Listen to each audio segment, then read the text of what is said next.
A great fire raged, leaving devastation in its wake. Above the ruins, a calm voice echoed. The Goo family is suspected of conspiring with Prince Liang in his rebellion. By order of the Emperor, we are here to investigate. Resist, and you will be killed without mercy. A young man in red robes struggled against his captors. Wong Rome, you say my Goo family colluded with Prince Liang. Where is your proof? It's clear that your Wong family covets our wealth and is using this as an excuse to plunder us. Wong Rome sneered. Proof? Who needs proof? Prince Liang has already rebelled, and the world is in chaos. Even Fan Xian, the military governor of Yuzhou, dares to declare himself king. Our Wong family is merely adapting to the times. He bent down, using a piece of firewood to lift the young man's chin, and continued his taunt. Speaking of which, if you hadn't broken my leg, your Goo family might not have suffered this calamity. You were once the most renowned dandy in Yangzhou, but now you're nothing but a stray dog beneath my feet. Goo Juicy, how does it feel? He shoved Goo Juicy, causing him to fall heavily to the ground, and casually pronounced his sentence. The Goo family has defied the Emperor's decree. Execute them all on the spot. As soon as the words left his mouth, his subordinates rushed forward to seize Goo Juicy. One of them drew his blade, ready to carry out the execution. A cold light flashed, the blade fell, and a gaping wound appeared on his neck, blood gushing forth. He died with eyes wide open, the thought echoing in his mind until the very last moment. Save me, save me, save me. The voice even reached Yuru in her dreams, startling her awake. She murmured his name unconsciously, Goo Juicy. Her personal maid, hearing the commotion, hurried in to check on her. Miss, did you have a nightmare?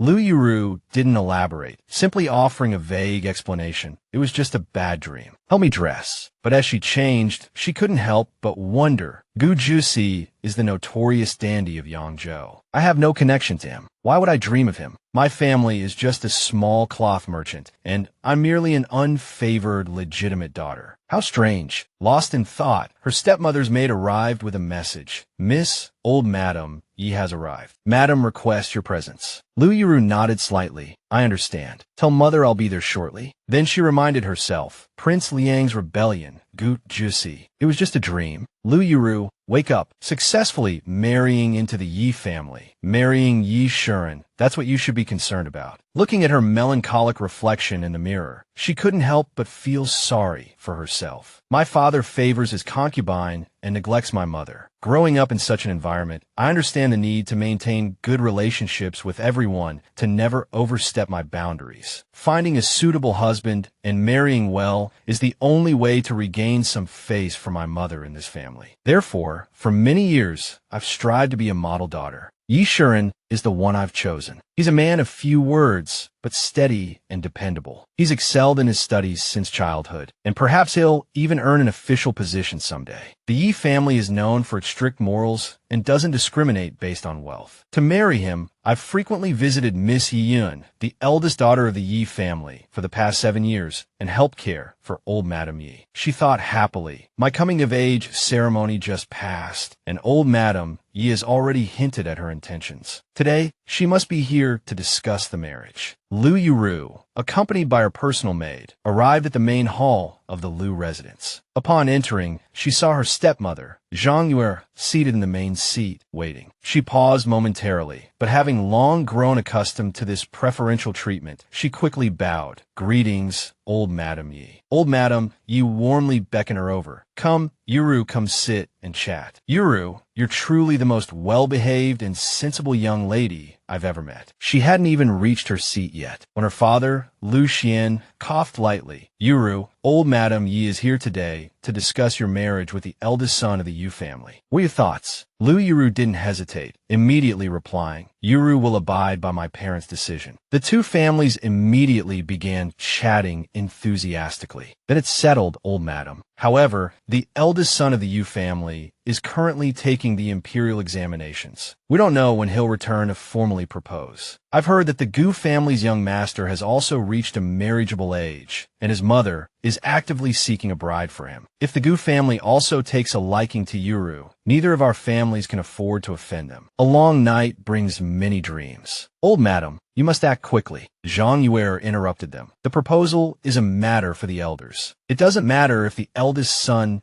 can't return for a while. Perhaps Master Yu can come and propose first to finalize the matter and avoid any future complications. Unexpectedly, old Madam Yi shook her head regretfully. I'm afraid that won't be possible. My son has a friend who was recently appointed military governor of Yuzhou. He's gone to congratulate him and hasn't returned yet. She curiously speculated, is it the Fan family? Old Madam Yi was curious. Yuru, how did you know? Lu Yuru explained, the new military governor of Yuzhou. Could it be Fan Xian? I overheard it a few days ago while having tea with my sisters. At first, I didn't believe it. A position like military governor, how could it be changed so easily? Then they understood. Oh, I see. You're right. However, Fan Xian has been serving in Yuzhou for 13 years and has a very solid foundation. The former military governor recommended him before his death, which is how he was promoted. Life is truly unpredictable. So, we can only wait until the eldest young master finishes the imperial examination before formally proposing marriage. Back in her room, she recalled the scene from her dream. The military governor of Yuzhou and Prince Liang plotting treason. Goo Juicy, Lu Yuru, save me. His words echoed in her mind. Lost in thought, she forgot to write. When she finally started writing, the ink stained the entire page. She froze, thinking the new military governor of Yuzhou is really surnamed Fan and named Xian. Is this a coincidence or an omen? Her personal maid excitedly brought back a bouquet of flowers. The flowers in the garden are in full bloom, she explained happily. I picked a few to bring back and wish you good luck. Miss, your marriage with young Master Yi will surely go smoothly, with blissful union and early fruition. Lu Yuru listened and replied sadly, I hope so. But the maid's enthusiasm remained undiminished. She continued gossiping, Miss, do you know, just now, when I was cutting flowers in the garden, I heard several maids from Zhang Dingyang's quarters saying that the Goo family's madam visited the Lu residence a few days ago. I don't know if it was to look for a potential bride. All the young ladies in Yangzhou avoid that Wankuja Di of the Goo family like the plague. Whoever in the Lu family marries him will be truly unlucky for 8 lifetimes. Recalling that familiar name, she couldn't sit still any longer. She hurriedly instructed her maid, In Hong, quickly inform Madam. I must go to the Lu residence and ask them to grant my request. If this is really a prophetic dream, Sishua absolutely cannot marry Goo Juicy. Then she immediately left the room, leaving behind the paper with its messy handwriting. In the Lu family's back garden, 3 unfamiliar men suddenly appeared. The one on the right was Chun Shun, the one on the left was Chu Wanchong, and the one in the middle was naturally Goo Juicy. The 3 of them are close friends and all notorious Wankuja Di in Yangzhou. Seeing his friend acting so mysteriously, Goo Juicy couldn't help but poke him in the waist with his fan and ask suspiciously, Chun Shun, what are you up to? He winked and replied cheerfully, Juicy, you'll find out soon. Don't be impatient. His vague answer infuriated Goo Juicy, making him want to hit someone. You've been saying that all day. You promised to tell me once we entered the Lu residence. Now we're in, and you're still not saying anything. Are you looking for a beating, Chu?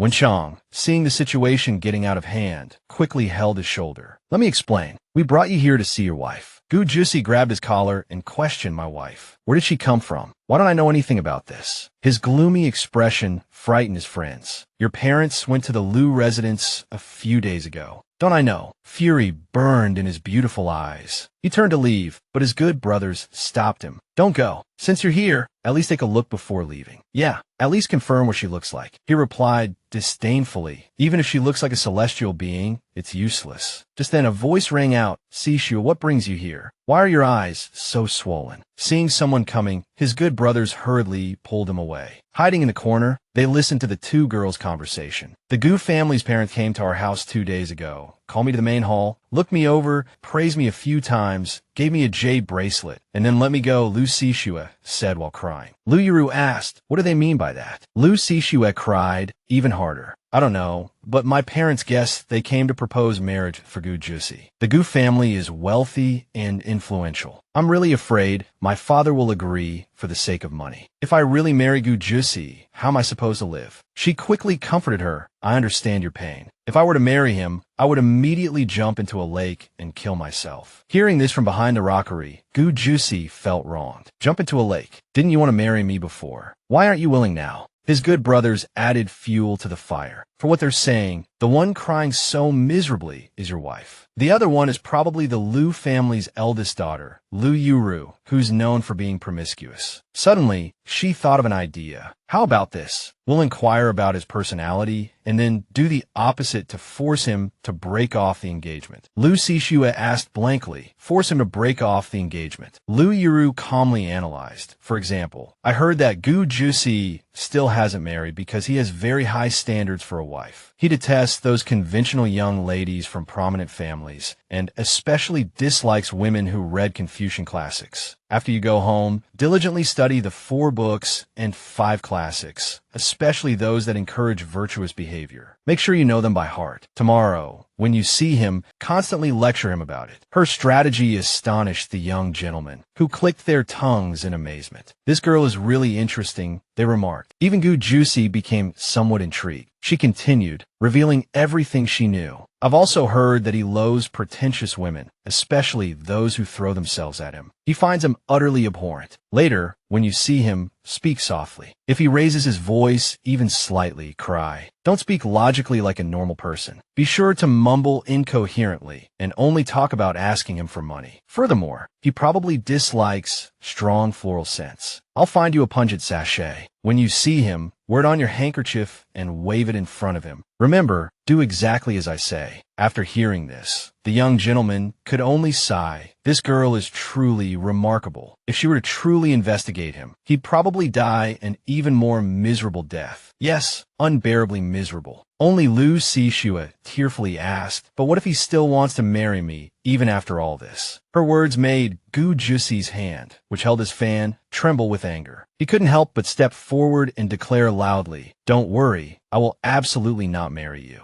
A man's voice suddenly came from behind them, startling both Liu Cixue and Liu Yuru. They both turned around. His firm gaze met her flickering one. Seeing a strange man in the back garden, Liu Cixue panicked and demanded, "What did you just say? You, which courtyard servant are you? Why are you here?" Only Liu Yuru calmly analyzed the situation. This is Goo Juicy. If word gets out that Goo Juicy was in the Liu family's back garden, it's Liu Cixue who will suffer the consequences. Goo Juicy was about to reply.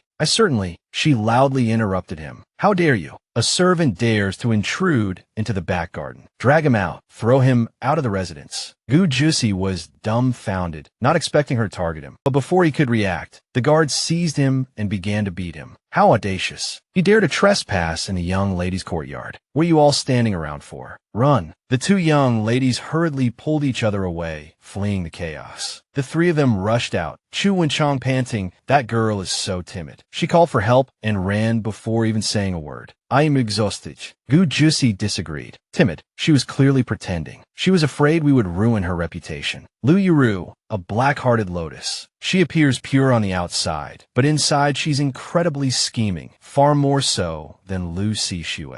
Chu Wenchang couldn't help but exclaim, "No wonder. I was wondering how she could marry him." This piqued Goo Juicy's curiosity. Who is she marrying? He's the top scholar of White Egret Academy. Old Madam Yi has already declared that she'll accept no one but Liu Yuru as her daughter-in-law. Didn't you know? He fell silent for a moment, lost in thought. An ordinary family, plain looks, a conventional personality. Besides being rather scheming, there's nothing remarkable about her. Yet she's marrying someone who has already been accepted as a disciple by Scholar Suwen. Everyone knows he has a bright future, but what he hates most are hypocrites. That's Yi Shuren, a black-hearted lotus paired with a white lotus. He imagined the scene of the black-hearted lotus with the white lotus. Suddenly, he said cheerfully, "Good. I accept this marriage proposal." Goo Juicy declared excitedly, "Good. I accept this marriage proposal." Then he turned to Chen Shun and instructed, "Have someone follow Liu Yuru." Chen Shun asked blankly, "Why follow her?" Then he suddenly understood and asked worriedly, "Juicy, do you have feelings for Liu Yuru?" His words angered Goo Juicy, who rapped him on the head with his fan. "What nonsense are you talking about? Do I look like someone with such poor taste? Let me tell you, even if every other woman in the world were dead, I still wouldn't marry her." Chu Wenchang couldn't help but ask, "Then why are you having Chen Shun follow her?" He offered a somewhat reasonable excuse. "Are we just going to let her humiliate us like that? She's Yi Shuren's fiancée now, and Yi Shuren has us under his thumb. She even slapped us in the face. If we don't get revenge, are we even men? The other two, led along by his words, nodded repeatedly. You're right. So how we deal with her? He recalled the advice she had given Lu Xixue. I understand your suffering. If I were to marry him, I would immediately jump into the river. Kill myself. Then he said viciously, I'll do to her what she did to me. Let her have a taste of her own medicine. Pleased with his plan, he couldn't help but feel a sense of triumph. She smiled smugly. At that moment, Lu Yuru was embroidering a handkerchief when she suddenly pricked her finger, drawing blood. She had been preoccupied with the previous day's events. Given Goo Juicy's temperament, he certainly wouldn't agree to the marriage. But her fate and his were now intertwined. She shouldn't have been so impulsive that day. She wondered when Yi Shuren would return. The Yi family was prominent and influential. Perhaps they would show her some courtesy and not make things difficult for her. Suddenly, In Hong rushed in with gossip. Miss, have you heard? Old Master Goo was chasing young Master Goo down the street, furious. Lu Yuru asked blankly what had happened. Seeing her response, In Hong excitedly continued, what else could it be? Young Master Goo has been proclaiming everywhere that he will decide his own marriage. Old Master Goo was so angry, he chased him with a stick. Hearing this, she smiled faintly. Although Goo Juicy usually behaved somewhat recklessly, he wasn't bad at heart and often brought Yuru laughter. The needle in her nimble hands moved swiftly. The more she thought about it, the more she felt sorry for his fate. Such a person, even if somewhat troublesome, if his ending was truly as tragic as in the dream, it would be too pitiful. In Hong, sensing the somber atmosphere in the room, suggested, Miss, are you bored? Why don't we go out and buy some rouge and powder? Lu Yuru, also feeling a little restless, readily agreed. Let's go out for a stroll and buy some things while we're at it. After leaving her mother's room, the two went together to a famous cosmetics shop in the city. Seeing Lu Yuru's interest in a particular item, the shopkeeper enthusiastically explained, this one is excellent in both texture and color. It's very popular with our customers. Although it's a bit expensive, you get what you pay for. She picked it up and admired it for a moment, praising, it is indeed quite nice. Suddenly, a man's voice called out from behind, Yuru. The unfamiliar voice startled In Hong, who exclaimed, hey, what are you men doing here? This is the ladies' section.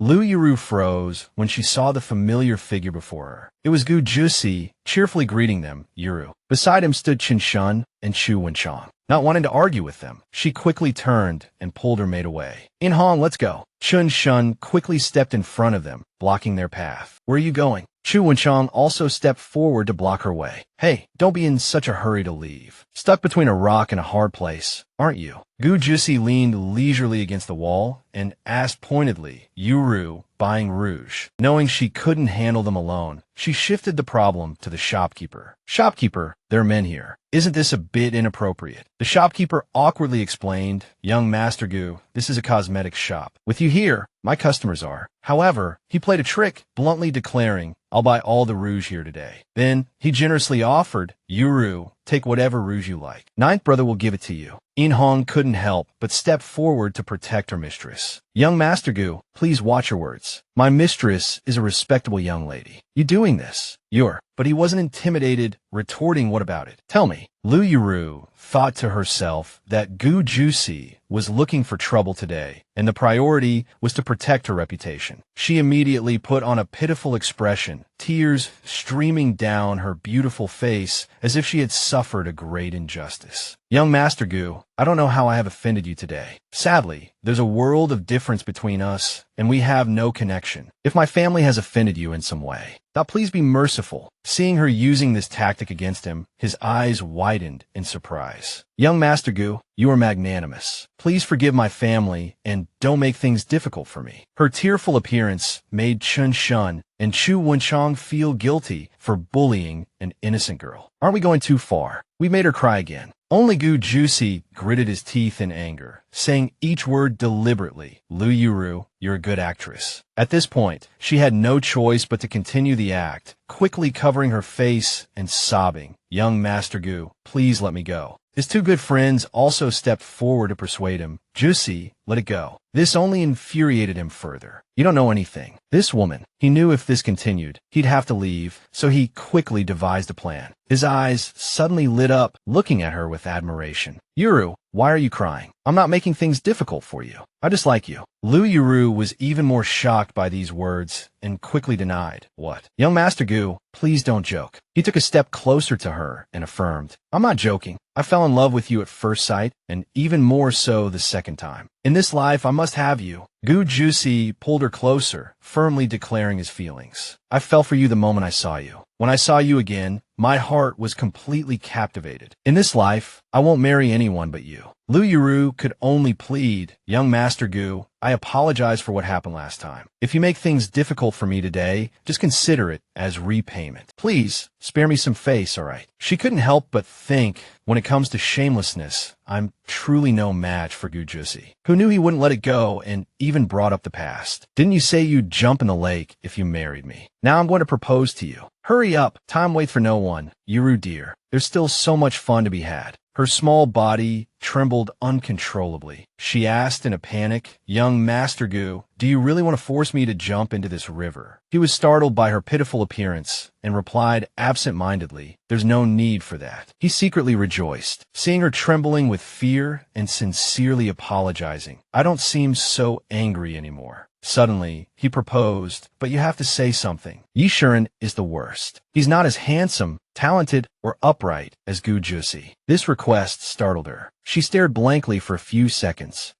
But to avoid his retaliation, she stammered out his request. Young Master Goo is right. Young Master Yi is the worst. He's not as handsome, talented, outstanding. Handsome, talented, outstanding as you. Goo Juicy nodded as he listened. Yes, and upright too. She seized the opportunity to add, you are a gentleman with noble character and surely wouldn't make things difficult for a little woman like me. Goo Juicy was so flattered by her praise that his nose nearly touched the sky and his cheeks flushed. He could only feign a cough to hide his embarrassment. Ahem, you're quite the smooth talker. All right, let's go. She finally breathed a sigh of relief. In-Han, let's go. Yes. The two hadn't even taken a step out the door when Goo Juicy's voice rang out, high as a tossed rouge box. Wait, he generously announced to the female customers in the shop. Ladies, pick any box of rouge you like. It's on my tab. The young women were stunned by this scene and chattered amongst themselves. Then, the box of rouge she had carefully chosen earlier was tossed into her arms. He said with a straight face, take it. Yuru stared blankly at the rouge box, unsure of his intentions. This is... She opened the box to admire it and immediately recognized it as the rouge she had been eyeing earlier. The maid beside her exclaimed in delight, it's truly beautiful. Goo Juicy strolled over to her, fanning himself, and explained, I saw you staring at this box of rouge the moment I came in. Go pick out a few more. He even leaned close to her face and whispered, when you marry Yishuren, take good care of him for me, all right? Then he gestured to his friends. Let's go. He left Yuru standing there, dumbfounded, unable to understand the meaning of his words. After they left, Chu Wenchang asked curiously, why did you give them rouge? But he just closed his eyes and replied vaguely, it's hard to explain. It's just, when she suddenly apologized to me just now, I suddenly felt that this girl wasn't so annoying after all. He started to recall the moment she trembled with fear. I just realized that teasing her like that wasn't very gentlemanly. She doesn't have it easy either. Chen Shun and Chu Wenchang looked at him with newfound respect after hearing this. What? Not easy either. At this moment, the Goo family residence was in chaos. Goo Juicy's father slammed the table in anger and cursed that rebellious son. Does he think I arranged this marriage for him for nothing? It's to prevent his uncle from recommending him for the palace. What if a princess takes a liking to him? Can he handle that? His mother,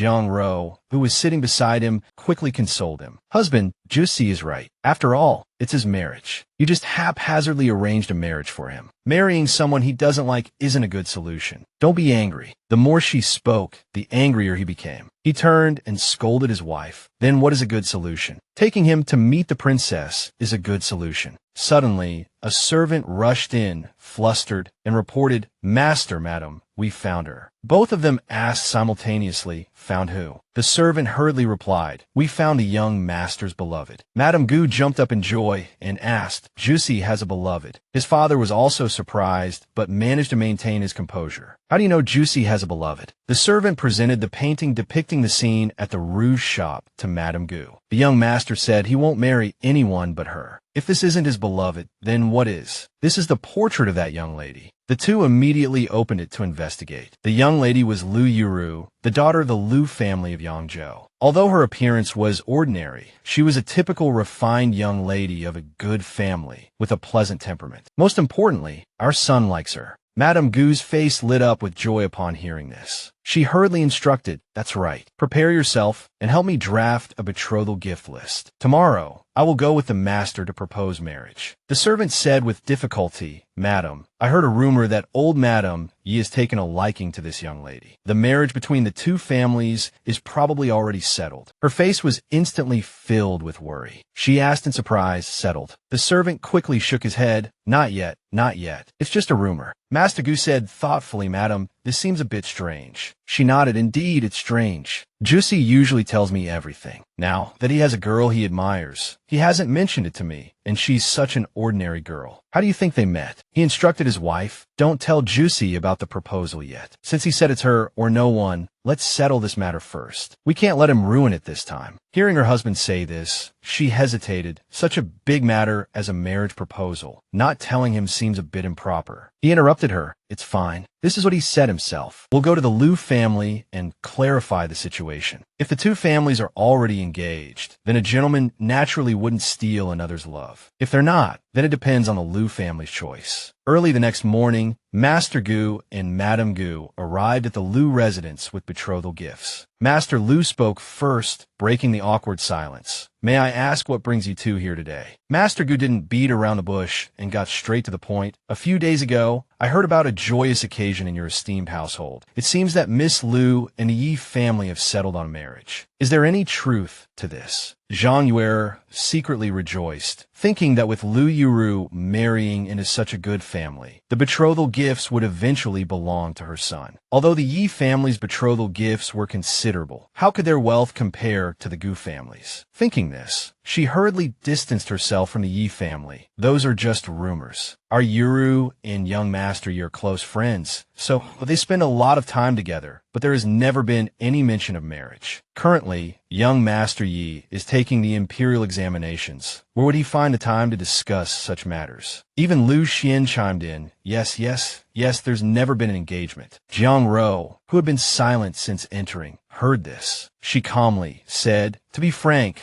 we came here today to propose marriage to Miss Lu on behalf of my son, Juicy. We have heard that Miss Lu is virtuous, intelligent, and talented. Although my son Juicy cannot be considered a pillar of society, he is also quite intelligent. He and Miss Lu are truly a match made in heaven. The Goo family is straightforward. We value sincerity in all matters. If you two agree, this is the Goo family's betrothal gift list. Tomorrow, we will formally deliver the gifts." Upon hearing the words betrothal gifts, Zhang Yuer's eyes lit up. When Master Lu opened the invitation, which detailed the betrothal gifts, she was practically drooling. Jiang Ro paid no attention, simply taking a calm sip of tea and continuing, "If there is anything you're not satisfied with, please feel free to mention it. We will do our best to accommodate you." Zhang Yuer immediately stopped, and her expression changed instantly. Wiping away tears, she acted as if she deeply cared for Lu Yuru, saying, "I've always treated Yuru as my own daughter. Money isn't the most important thing. What matters is the sincerity of young Master Goo."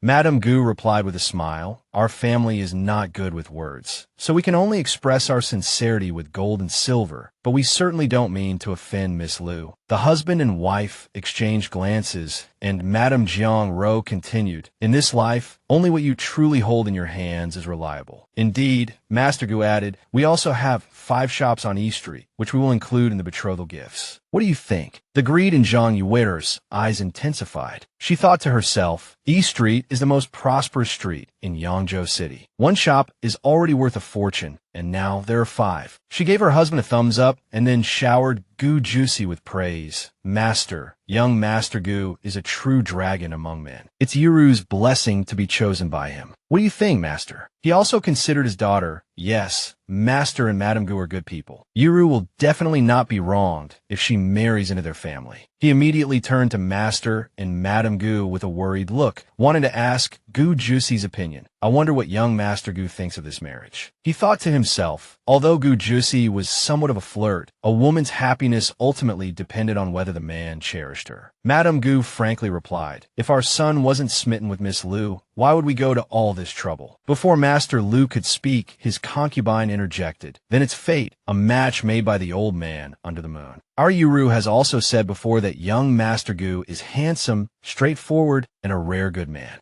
Wong Rome again sought Master Lu's opinion. That's wonderful, Master Lu. Then we'll officially send the betrothal gifts tomorrow. It's settled then. Then I shall await your esteemed presence tomorrow. After seeing his in-laws off, Master Lu instructed Yuru, Madam, go and talk to Yuru about this. Women's matters are best discussed among yourselves. She was already gloating over the profits from the betrothal gifts and immediately assured him, don't worry, Master. The Goo family won't mistreat Yuru. But in her heart, she was scheming. This Yuru girl is truly valuable. This matter must be settled before she finds out. I can't let her ruin my plans. At this time, Lu Yuru was embroidering a handkerchief in the courtyard. Hearing the commotion outside, she couldn't help but feel curious and immediately instructed her maid to investigate. Why is it so noisy outside? In Hong, go and see. Yes. Outside the courtyard, piles of boxes tied with red celebratory ribbons were stacked high. In Hong hurried in to report, Miss, the guards outside say you've been confined by Second Madam. They say news of the rouge shop incident reached Second Madam, and it's for the sake of your reputation that you're confined. Hearing this, she couldn't help but feel suspicious. Second Madam always pretends to be a loving mother, but this time she's confining me because of Goo Juicy's prank. In Hong couldn't help but wonder, but Miss, why do you think Second Madam suddenly cares about you? Stroking the embroidery in her hand, she couldn't help but sneer. She's probably afraid the marriage proposal from the Yi family will fall through. Go, bring me that copy of notes from Little Stone Mountain. The maid went to the bookshelf, searched for a while, then held the book in her hand and curiously asked, Miss, reading again. Lu Yuru replied excitedly, last time I went to the Yi residence, Ayun told me that young Master Yi has read this book and likes it very much. I have to keep up, so I'll have something to talk to him about later. Flipping through the book in her hand, she subconsciously asked the maid beside her, when do you think young Master Yi will return? In Hong comforted her, don't worry, miss, young Master Yi will be back soon. Then she leaned in and whispered in her ear, he'll be back soon to marry you. These words made her blush crimson. Lu Yuru pretended to pinch the maid's cheek in embarrassment, reminding her, don't talk nonsense. Suddenly, someone knocked on her door. In Hong, thinking it was the food delivery, reminded her, Miss, take a break and have something to eat before you continue reading. She was still wondering why lunch was ready so early today. Lunch was quickly served, filling the table. Lu Yuru ate leisurely as usual, but within seconds, she felt her eyelids getting heavy and hurriedly called out to her maid, In Hong, why do I feel so sleepy? Before she could finish her sentence,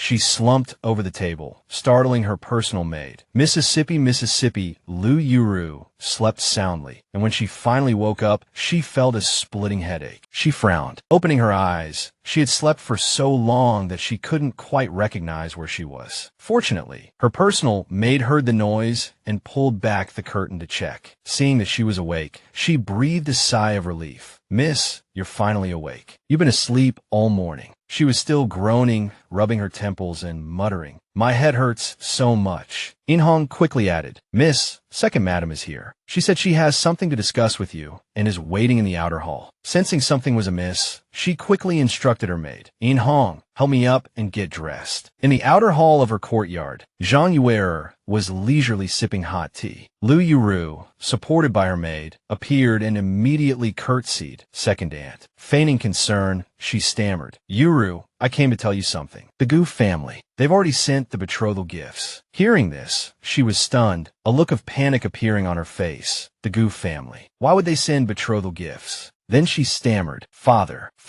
has he already agreed? Zhang Yue replied with feigned sadness. He has agreed. Receiving this confirmation, Yuru's legs went weak and she almost collapsed. In Hong, quick on her feet, supported her, Mississippi. Instead of being tactful as Yuru's father had requested, she deliberately sowed discord. Yuru, I know you're upset, but your father did this for your own good. She carefully helped Yuru sit down, then with flowery, deceitful words and feigned concern, said, "When we arranged for you to marry into the Yi family, your father was truly worried they would look down on you. Furthermore, Yi Shuren has a boundless future. If he goes to the eastern capital as an official and find a higher position, there's no guarantee he won't change his heart. Your life will be difficult then." Zhang Yue even used their father-daughter bond to pressure her, adding, "And if you go to the eastern capital, it's so far away, it would be difficult for your father to even see you. The Goo family is large and influential, and Goo Juicy won't go to the eastern capital. As the proper wife, wouldn't everything inside and outside the home be under your control?" The more Yuru listened, the more aggrieved and furious she became, trembling with anger. The thought that she and old Madame Yi were worth less than the Goo family's silver fueled her rage. With the Goo family's wealth, the betrothal gifts must be exorbitant. What did marrying off a daughter matter? And what did offending the Yi family matter? Whether it was second aunt confining me or that drug breakfast, it was all just to force my agreement. But how could I willingly consent? She thought of her marriage to Yi Shuren, instantly shattered. I waited so many years to finally be with Yi Shuren. I placed all my hopes for the future on him. Her hands clenched tightly, almost unwilling to loosen their grip. Now, I have to marry that Goo Juicy. She thought of him.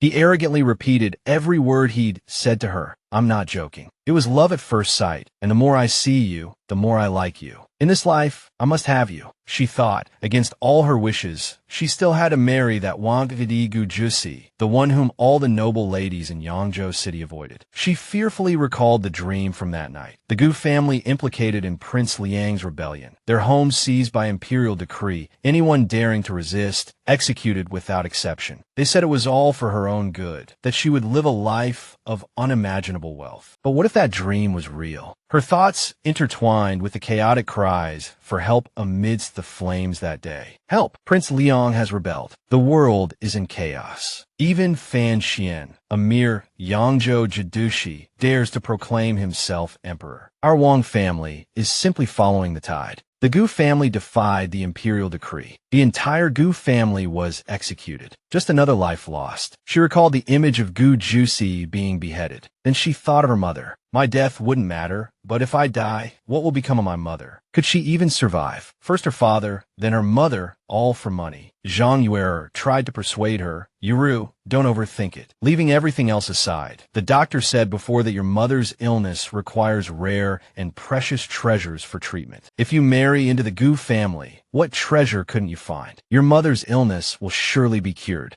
Yuru, think of your mother. Suddenly, Yuru's pupils constricted. Then she turned her head, staring at her with a fierce glare that startled Zhang Yue, making her worry. Could she have discovered something? No, impossible. What could a 15-year-old girl understand? But within seconds, she returned to her usual timid demeanor, turning her head away and stammering, "See, can I discuss this with my mother?" Seeing her as easily bullied as ever, Zhang Yue cut off her escape route. "Silly girl, your father has already decided. The betrothal gifts have been accepted. What other choice do you have? If you don't marry, you won't find a family as good as the Goo family," she said awkwardly, since father and second aunt have decided. Then so be it. But there should be an explanation for the Yi family. Unexpectedly, Zhang Yue replied with ease, "Don't worry about that. I've already sent someone to speak with Madame Yi." No one expected the Goo family to suddenly send betrothal gifts. Besides, they're a large and influential family, and we wouldn't dare to do anything. "Madam, you will understand." Yuru trembled, suppressing her emotions, her hands clenched into fists, resting demurely on her lap. Despite this, she couldn't help but retort sarcastically, "Second aunt is so thorough." Yuru is relieved. Then she stood up and said respectfully, "Second aunt, mother should be taking her medicine now. I'm uneasy and want to tend to her. Would that be all right?" Fortunately, Zhang Yue wasn't overly unreasonable. "If you don't mind the trouble, go see her. Take good care of your mother.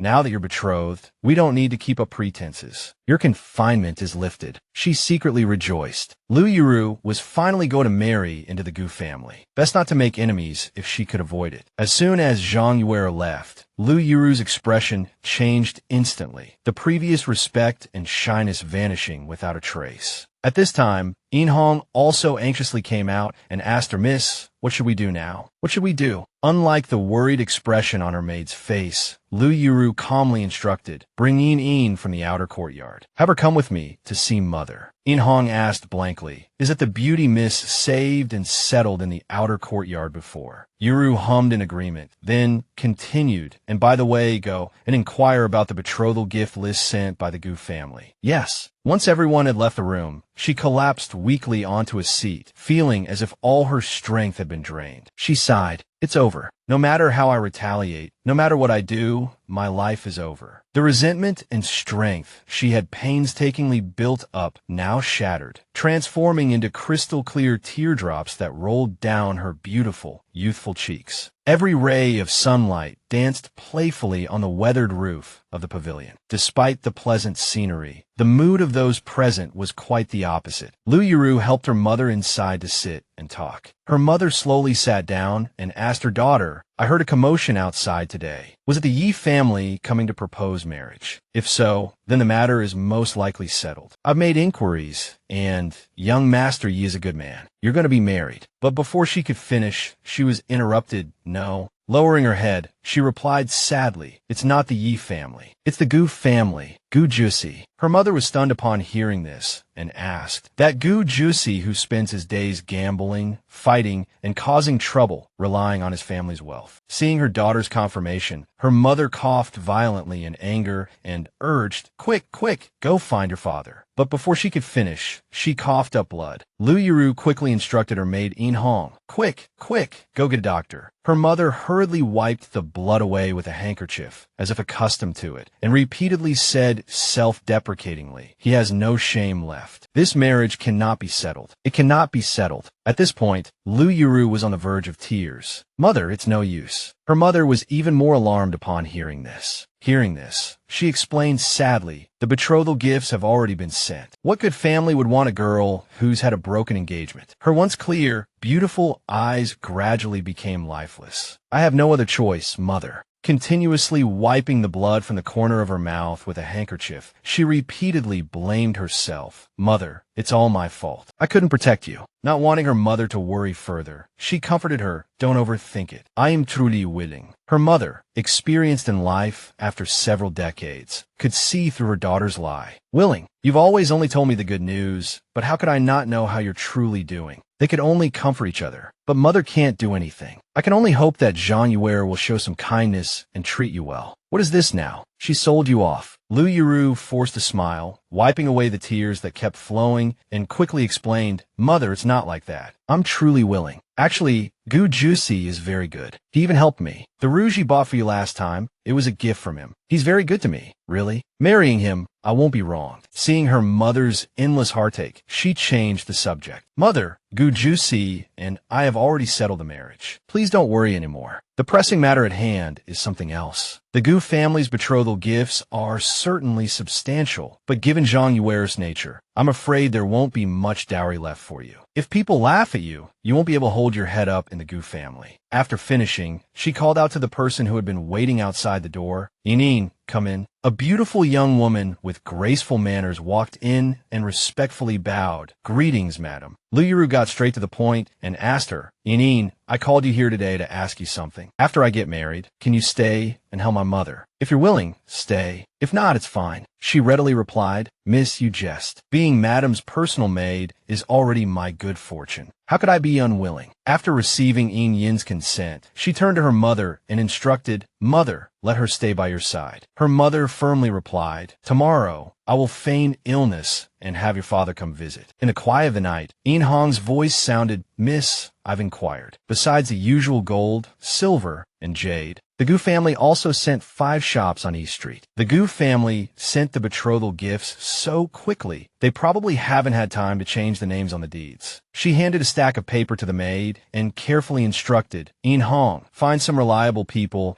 and immediately go to the gambling house to find Goo Juicy. Give him this letter and have him change the names on the deeds to mine. In Hong looked worriedly at the stack of paper in her hand. Miss, doing this, won't it make the Goo family look down on us? She could only smile bitterly. Do you think the Goo family doesn't know our family situation? I'm already a laughingstock. What else is there to be ashamed of? In Hong was about to speak, but Lu Yuru interrupted her. If I'm asking you to deliver a message, it means I've already thought it through. Besides, Goo Juicy isn't bad at heart. He even had his family formally propose marriage, so he must have some feelings for me. In Hong acknowledged the order and left immediately, restoring the quiet atmosphere. The next morning, before the sun had fully risen, Goo Juicy swaggered out the door, prompting the servants to whisper amongst themselves in exasperation. Hey, why is young Master Goo leaving so early today? It's still dark out. He yawned repeatedly as he walked. No more gambling, no more gambling. This young master has lost everything. Suddenly, a figure appeared before him, blocking his path and startling him awake. Assuming it was someone sent by his father, he spoke bluntly. If you can't give me a good reason to stop me today, don't blame me for being rude. Unexpectedly, the person handed him a stack of papers and relayed a message. Young Master Goo, our mistress says that if you sincerely wish to become husband and wife, please offer her your protection. He was completely confused, stunned for a moment. What nonsense are you talking about? Did you find a wrong person? Me, Goo Juicy, what husband and wife? But after glancing at the contents of the papers, he suddenly understood. He hurriedly confirmed with the messenger. Your mistress is Lu Yuru. Good. After confirming, he felt as if he'd been struck by lightning, gritting his teeth and cursing. Good. You Gulangwa, you old fool. You're ignoring everything I say. He furiously turned to go back and confront his father. But the messenger, seeing his inattention, reminded him, Young Master Goo, please deal with the deeds as soon as possible. Unexpectedly, he was met with a furious retort. What deeds? You agreed to this kind of marriage. Is your mistress out of her mind? Lu Yuru sipped her tea, resentment brewing in her heart towards everyone. I've never hated anyone in my life, but now I truly hate Goo Juicy. Even Zhang Yuer was only acting in her own interest. None of them are good people. Suddenly, In Hong rushed in frantically, shouting, Miss Goo. Goo Juicy said, I'm out of my mind. Her brows furrowed even deeper after hearing the maid's report. I truly despise Goo Juicy now. Judging by his attitude and the Goo family's actions, it seems they were eager to find him a good match, but he wasn't satisfied. He probably took marrying me as a joke, and when word reached the Goo family, they settled it before he even knew. Everything I've painstakingly built over the years has crumbled because of Goo Juicy's words. In Hong, standing beside her, quickly comforted her, Miss, please don't be too angry. That young Master Goo doesn't seem very reliable. If my aunt doesn't provide me with a dowry, how am I supposed to live after marrying into the Goo family? Her hand holding the teacup trembled increasingly, and with a clang, the cup fell to the ground, shattering into pieces. She cursed angrily. The entire Goo family is insane. The elders are unreasonable, rushing to propose marriage. The younger generation is clueless, only knowing how to gamble. Not a single one of them understands marriage. That family is completely unreliable. Goo Juicy probably thinks I'm after their family's power. That's why I want to marry him. How absurd. The whole family is flawed. At this moment, only In Hong was there to comfort her. Miss, please calm down. Calm down. Meanwhile, the Goo residence was in chaos. The servants desperately tried to stop Goo Juicy, but they couldn't hold him back. Young master, please calm down, calm down. As he searched for his parents, he thought to himself, didn't Lu Yuru say she would jump into a lake if she had to marry me? Why did she agree to my parents' proposal? A scheming woman like her must have had her eyes on our family from the start, plotting everything since our first meeting. As soon as he reached the door, he yelled, Gu Langhua, you old fool, get out here. His mother hid behind him, not daring to speak a word, while his father emerged from the house, brandishing a stick and roaring, you little rascal, you dare come back. Juicy angrily shoved the paper in his father's face, demanding, what is this? Why did you arrange my marriage with Lu Yuru? His father retorted sternly, what's wrong with Lu Yuru? I'll decide who you marry, and you'll obey. How dare you defy me? He blocked the stick with his bare hand, declaring frankly, I said it last time, I don't agree, and no one can force me. Unless I personally say I want to marry them, even you, father, cannot make me submit. As father and son argued, Jiang Ro asked curiously, but isn't that the girl you wanted to marry? He froze, turning his head in bewilderment. When did I say I wanted to marry her? The servant who had relayed the message that day then countered, you said you wouldn't marry anyone but her. Young master, wasn't it at the rouge shop? The whole city knows. Hearing this, he hurriedly denied it. I was just joking. How can you take that seriously? His words angered his father even more. You need to be responsible for what you say. Otherwise, you'll ruin her reputation. This is a lifelong matter. Goo Juicy knew he was in the wrong and didn't dare to shout, but he still didn't want to marry her. Isn't marrying her also a lifelong matter? I don't care. I want to break off the engagement. She's about to marry Yi Shuren. What are you doing? His mother rushed over and stopped him, patiently explaining, "Are you worried about that?" "Don't worry. We already inquired when we proposed. There's nothing to it." The Lu family said, "Lu Yuru likes you." After hearing his mother's words, he started to ponder. She doesn't like Yi Shuren, a gentleman with a good reputation and a promising future, but turns around and likes a Wan Kujadi like me. Wait a minute. If she's after money, marrying me is much better than marrying Yi Shuren. Could it be that Lu Yuru liking Yi Shuren was just a ruse to get close to me, to trap me? But he still insisted. Anyway, I don't want to get married. If I have to marry, I want to marry someone I like. Why should I let her scheme against me and be forced into this by everyone? His father questioned him angrily. Forced you? Didn't you say you wouldn't marry anyone but her? A man's word is his bond. If you break off the engagement, how will she live? But Goo Juicy thought it was simple. How will she live? Find someone she likes, do what she wants to do. Why does she have to get married? If we break off the engagement, is she going to end her life with a white silk scarf and a short sword? Does she have nothing to do besides getting married? You're being unreasonable. Despite Jiang Ro's best efforts to explain, Juicy, women are different from men. If you break off the engagement, what will people say about her? Who would dare to marry her? Would you marry someone who's had their engagement broken off? If you like her, why not marry her? Yuru is a proper young lady from a respectable family. She doesn't have your courage. Perhaps if you break off the engagement today, she'll kill herself out of shame tomorrow. But he countered with a single question, then why were you all in such a hurry to arrange the engagement? At this point, she could only tell the truth. Your uncle wants to take you to the eastern capital, find you a position, and see if there's a chance for a princess to take a liking to you. But this princess business could ruin half your life. Knowing your uncle's temperament, if he really comes, we won't be able to stop him. So before he arrives, we have to settle your marriage. You haven't taken a liking to any girl all these years. So that's how it's settled. But he still scoffed. Nonsense. I won't go, and my uncle can't force me. This is just an excuse. Jiang Ro sadly lowered her eyes. No matter what kind of family we are, in the face of power, we're all helpless. Ignoring his mother's pleas, Juicy cruelly turned and left. I don't want to get married. I'm going to break off the engagement right now. Gu Langhua had no choice but to use his last resort. Someone sees him. The house guards immediately surrounded him. After he was tied up like a ham, his father coldly ordered, "Lock him in his room. No one is to let him out before the wedding." His father's icy expression stunned him. He had never seen his father so ruthless. In the usually quiet courtyard, only Goo Juicy's cries could be heard. "Help! Open the door. Old man Goo is selling his son, forcing his son to marry. I'm dying. Is anyone there? I'm really dying. Open the door." No matter how much the young master shouted, the two guards outside pretended not to hear. He could only sigh dejectedly. That old man is really determined to lock me up. I can shout my lungs out, and no one will care. Looks like I can only go back and wait. His gaze suddenly fell upon a letter on the table. He couldn't help but sigh. This Lu Yuru's letter is really well written. Sincere words, detailing the suffering she's endured at home, and then asking me to help deal with a land deed dispute, to give it up. Even though I look down on her, I look down on the Lu family even more. Why should that concubine get my 5 shops for free? I'll help her this once. He immediately called out to the people outside, "Hey, I want to see my mother." Soon after, his mother appeared, carrying a pot of stew. She didn't forget to tease her son,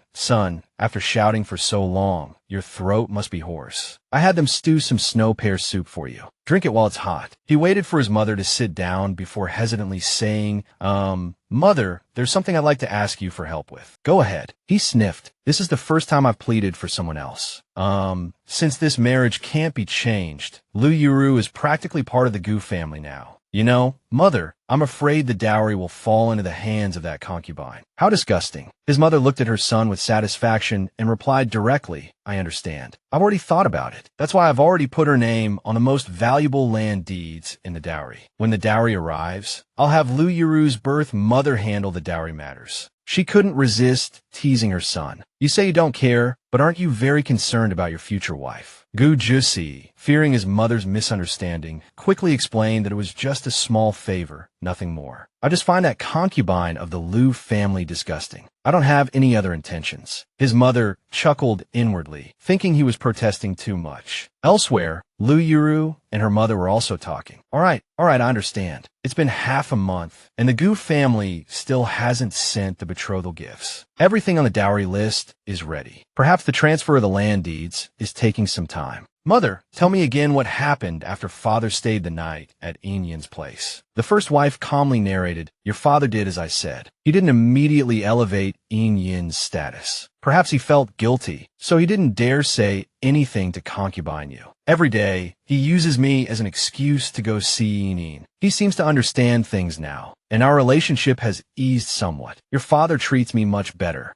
Suddenly, Yin Hong rushed in, interrupting their conversation. Madam, miss, the Goo family has sent the betrothal gifts. Concubine Yu invites you both over. Yuru nodded, acknowledging the message. We'll be right there. The first wife was puzzled. This kind of thing has always been handled by concubine Yu. Why is she being so kind today? But her daughter persuaded her. Mother, that was before. Now, father definitely feels guilty and sympathetic towards you. Such a big event as my marriage. How can he not let my birth mother handle it? Mother, let's go. Don't keep Madame Goo waiting. She helped her mother to the main hall of the Liu residence and politely greeted everyone. Father, concubine Yu, Madame Goo. Jiang Ro was momentarily stunned by her future daughter-in-law's appearance, but she didn't dwell on it, simply helping her mother to the main seat. Seeing this, Madame Goo got straight to the point. Today, I brought the land deeds as part of the betrothal gifts. Normally, betrothal gifts sent to the Liu family should be left for Yuru's siblings. But Yuru has no brothers, and our family's betrothal gifts are substantial. It will be difficult for you to prepare a comparable dowry for Yuru.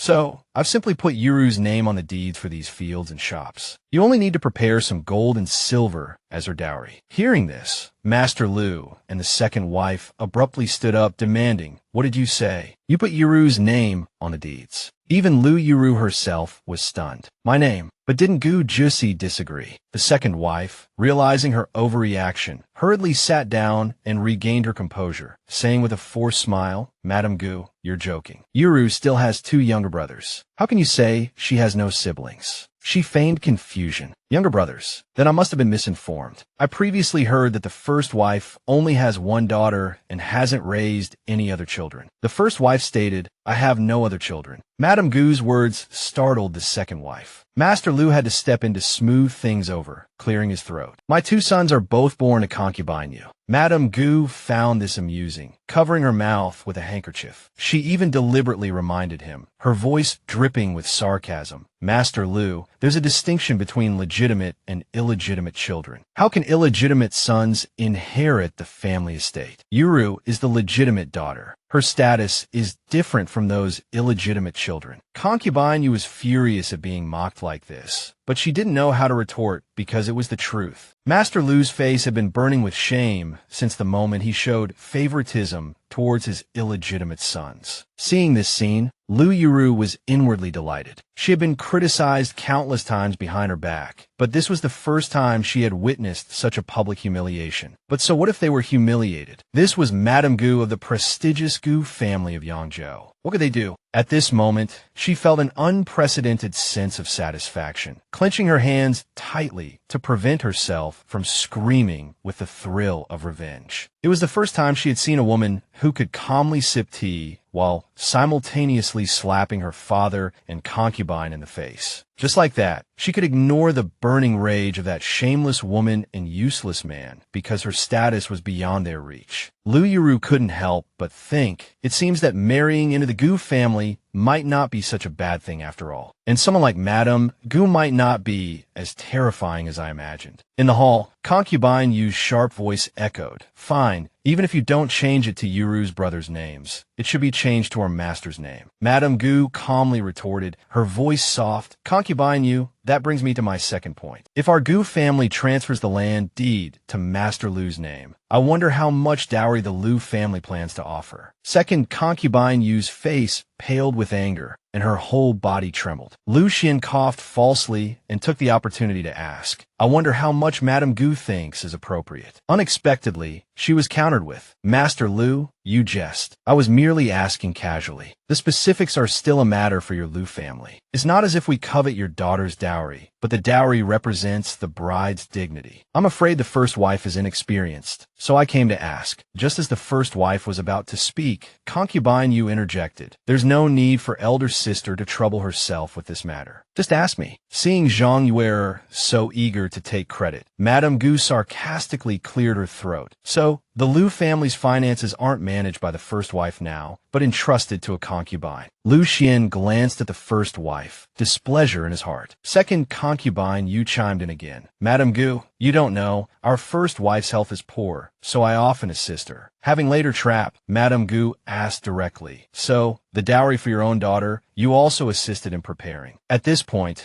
Master Lu finally understood her intention and immediately slammed the table, angrily rebuking the foolish second concubine Yu. Madame Gu is speaking. Is it your place to interrupt? He immediately pushed the matter to the first wife. Wife, if you are managing the dowry, discuss it further with Madame Gu. She carefully curtsied her thanks to her husband and then turned to her future in-law. Madame Gu, I have been preparing Yuru's dowry for many years. After discussing everything, she returned to her courtyard to rest, but that night's nightmare returned. This time, she had to escape the fiery inferno of the Gu family. But before she could escape, countless ghostly hands reached out as if to drag her back. Wong Rome suddenly appeared beside her, pulling her into his arms, clutching her hair, and spitting venomous words. I wanted you before, but you acted all high and mighty. Now, aren't you fated to be sold to a brothel? She cried out desperately, please no don't. When she woke up from the terror, she realized it was just a nightmare. Her gaze fell upon the bright red double happiness characters on the door, and a wave of bitterness washed over her. The Gu family's betrothal gifts had been accepted, the wedding date was set, and she had even finished embroidering the quilt and pillows with mandarin ducks playing in the water. There truly was no turning back. Just then, In Hong came in to wake her. Miss, it's time to change into your wedding dress. Seeing her distraught appearance, she asked worriedly, Miss, what's wrong? Your forehead is covered in sweat. But she was lost in her thoughts. I never believed in ghosts and spirits, but that dream felt so real, it's unsettling. Miss, are you under too much pressure? She brushed aside the concerned words and instructed, it's nothing, help me dress. Because she knew that speaking wouldn't help. Marrying Goo Juicy was a certainty. She couldn't ruin the arranged marriage because of a dream. Yuru looked at the beautiful young woman in the mirror and couldn't help but admire her, even though she was heartbroken. This wedding dress, In Hong said sadly, Miss, this wedding dress was embroidered stitch by stitch, and you said that after marrying young Master Yi. She stopped, realizing her mistake. The first wife, who was also present, sternly reminded her, never mention the Yi family again. The frightened maid hurriedly apologized. I'm sorry, Mad Miss. The mention of Yi Shuren brought a wave of inexplicable sadness to her heart. She remembered the first time she met him, introduced by the Yi family's young miss. Her name is Lu Yuru. She's my best friend. He responded with a charming smile. Greetings, sister. My name is Yi Shuren. Back then, I could only stammer a greeting in return, but from the age of 8, when I first learned I was to be married, the person I thought of was Yi Shuren. Although Yi Shuren and I only exchanged a few words in our youth, we haven't seen each other since he went to White Deer Academy at 13. I don't know if I truly loved Yi Shuren or the years of longing I held in my heart. Regardless, he was the person I had persisted with the longest and most sincerely in my life. But now, she had made up her mind to let go. She had wholeheartedly wanted to marry Yi Shuren, putting in so much effort, only for it all to go down the drain. Now she was about to marry the man she hated most in her life. Seeing her so heartbroken, her mother ached for her. If you were a man, you could break off this engagement. Unfortunately, you are a woman. I understand your suffering. Mother understands. It's Mother's fault. I can't help you. Hearing her mother say this, her strongest defense finally crumbled, and she wept openly in her mother's arms. On her wedding day, tears streamed down her face as she cried out, Mother, Mother. Mother and daughter embraced tightly, comforting each other's wounded hearts. Having cried enough, she raised her head, wiped away the remaining tears, and forced a smile. Mother, it's all right. Don't be sad. They say that crying a little when you get married brings good luck. I'm just crying a little. She looked at the mess in front of her and gestured to In Hong to continue. Come, let's do my makeup. It's fine.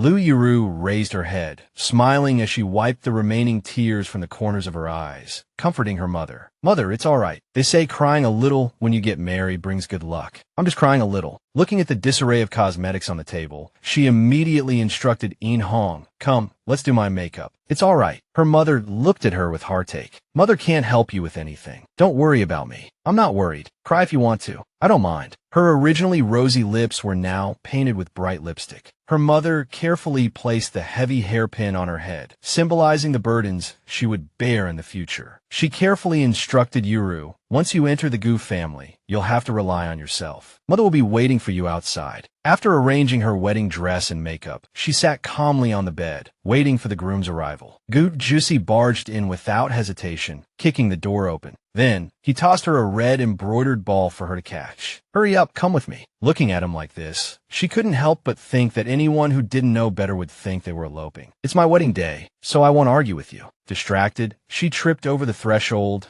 after only a few steps, the pain in her foot causing her to lose her balance. Fortunately, Goo Juicy turned around in time and caught her in his arms, but still chided her, you can even trip while walking. Such a bother. Knowing she was at fault, Lu Yuru didn't bicker with him as usual, but softly said, thank you, which made him feel a little unaccustomed. He stammered, I was afraid you'd fall and make our Goo family the laughingstock of the city. Despite his harsh words, he still caringly reminded her, there are steps ahead, be careful. His thoughtfulness brought a little joy to her heart. This Goo Juicy was actually quite interesting. On the day she married into the Goo family, the locust trees lining the streets were covered in white blossoms, adding a touch of brightness to her red wedding sedan chair. After he helped her settle into the sedan chair, enthusiastic shouts erupted outside. The bride is in the sedan chair. Ninth young Master Goo is getting married. Joyful occasion, joyful occasion. Congratulations to ninth young master. In contrast to the leisurely pace of the wedding sedan chair, the cavalry on the other side galloped along, their expressions hurried. Lu Yuru, who had been resting with her eyes closed inside the sedan chair, suddenly heard the shout of eldest young master, slowed down from outside. She immediately opened her eyes, curious to see who it was. Many people in Yangzhou City were called eldest young master, but for some reason,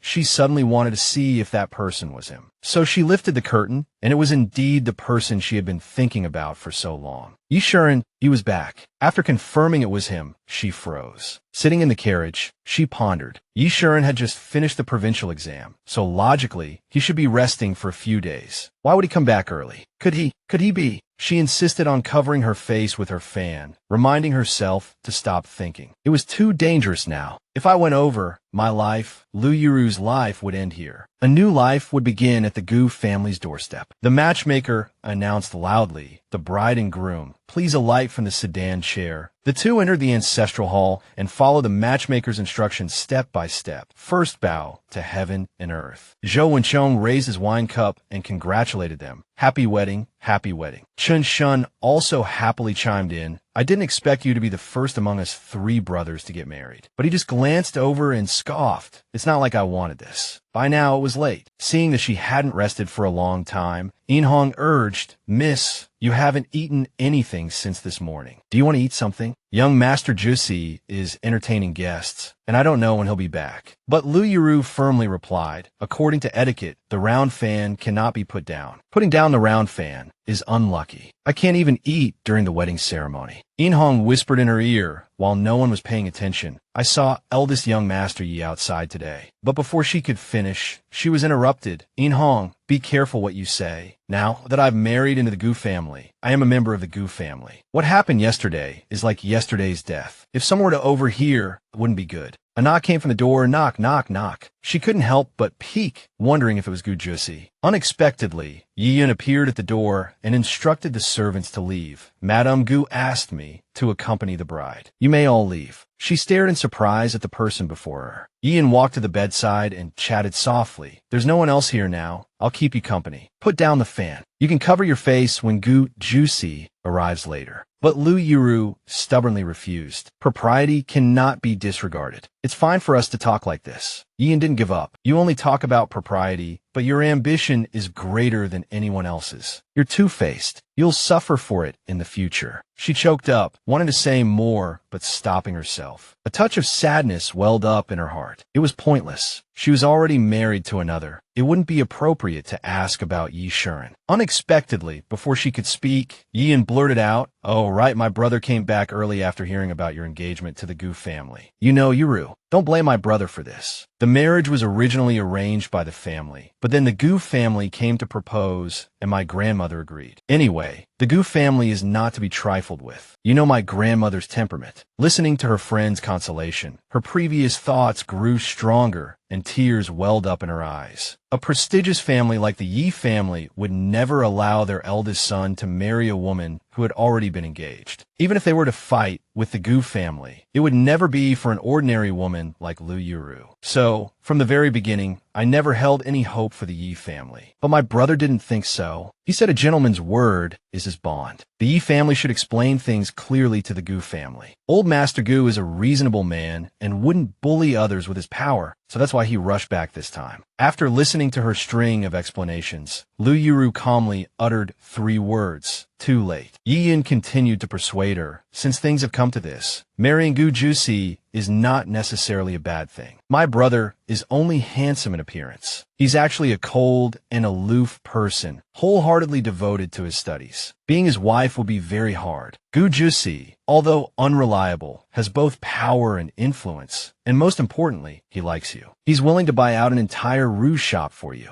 Everyone envies you, Yuru. Don't hate my brother, and don't be sad. We'll have a good life from now on, okay? After hearing these words, she simply replied indifferently, "Don't worry, I've figured it out." That's good. She leaned her head on Lu Yuru's shoulder and sighed. "I haven't slept well for days because of this. I'm afraid you'll hate our family, hate my brother, and I'm afraid you won't have a good life, afraid you won't talk to me anymore. We grew up together, closer than real sisters. Don't become estranged from me because of this." Her heartfelt words only earned 2 words in response. "I won't." Not wanting to listen anymore, she made an excuse and politely dismissed her guest. "Hey Yun, I'm a little tired. Can you let me rest for a while?" She thought Yi Yun would be reluctant to leave, but she slipped away the next second. "Then rest. I'll go out first." At this moment, the tears she had been holding back finally streamed down her face. If she had never had it, it wouldn't matter, but the person she almost spent her life with, the eldest son of the Yi family, originally wanted to marry her. How could she be reconciled? I hate the Yi family for ruining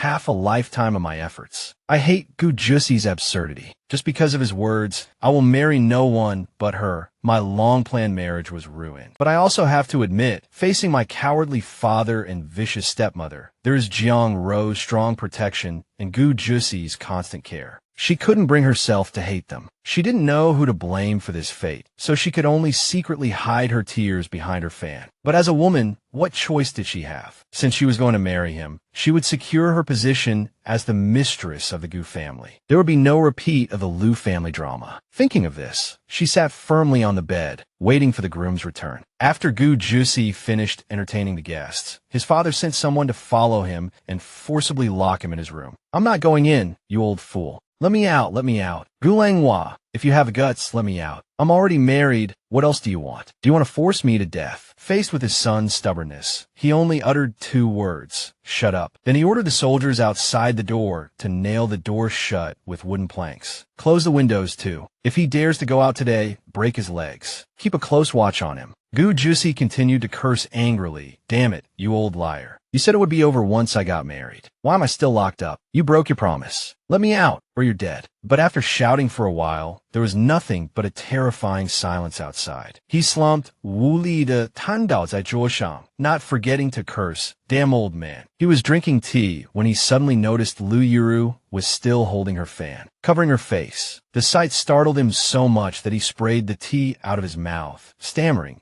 Why are you still sitting there with the fan? Haven't you gone to sleep yet?" She simply replied gently, "My husband has not arrived. Yuru dares not rest." He immediately retorted, "Couldn't you just put it down yourself?" But his words failed to move her. She stared at him, fan in hand, making him hesitate to act rashly. Finally, he couldn't hold back any longer. are you playing dead over there? Don't scare me in the middle of the night. Go to sleep. She said just one sentence that stunned him. Husband hasn't drunk the nuptial wine with me yet. He abruptly turned around and seriously asked her, do you truly want to marry me? Goo Juicy asked with a serious expression, do you truly want to marry me? Seeing her silence, he bitterly mocked himself. Actually, I know. No girl in Yangzhou likes me. I don't need anyone to like me. In this life, I just want to find someone who feels happy in their heart, to live a harmonious life with me. Hearing this, she asked, so what? So he raised his wine cup towards her and sincerely said, Miss Liu, I know you're actually a smart woman, so I want to discuss something with you. He began to pour out his heart. I know the person you like isn't me. How about this? From now on, you manage the household. You can also use this money to do business. When you have the ability to support yourself, if you fall in love with someone else, or if I fall in love with someone else, we'll get a divorce, all right. These words only surprised Liu Yuru even more. Without waiting for her reply, he continued, I always thought that women care about their reputation, about marrying well, about living well. But if you can make yourself live well, why care what others say? Life is only a few decades long. Let's not make each other suffer. He smiled at her. Miss Liu, when you become a businesswoman, you'll naturally meet someone who truly loves you. If you don't, it's fine to live alone too. And I might meet a girl I like, and I definitely won't let her suffer. Of course, if I don't meet anyone, that's fine too. I could be alone. Liu Yuru stammered, interrupting him, her eyes seemingly on the verge of tears. If you don't like me, why did you marry me? Hearing her question, he angrily slammed his wine cup on the table. I should be asking you that. If you don't like me, why did you marry me? You agreed to this marriage, forcing us both into this situation. If I didn't marry you, you would have died. But if I marry you, I have to risk my life with you. I can't just sit here and wait for death. He leaned closer and whispered, we can talk this over. I believe that one day, you'll agree to divorce me. Goo Juicy had barely finished speaking when he was slapped hard across the face. Tears streamed down her delicately made-up face. Get out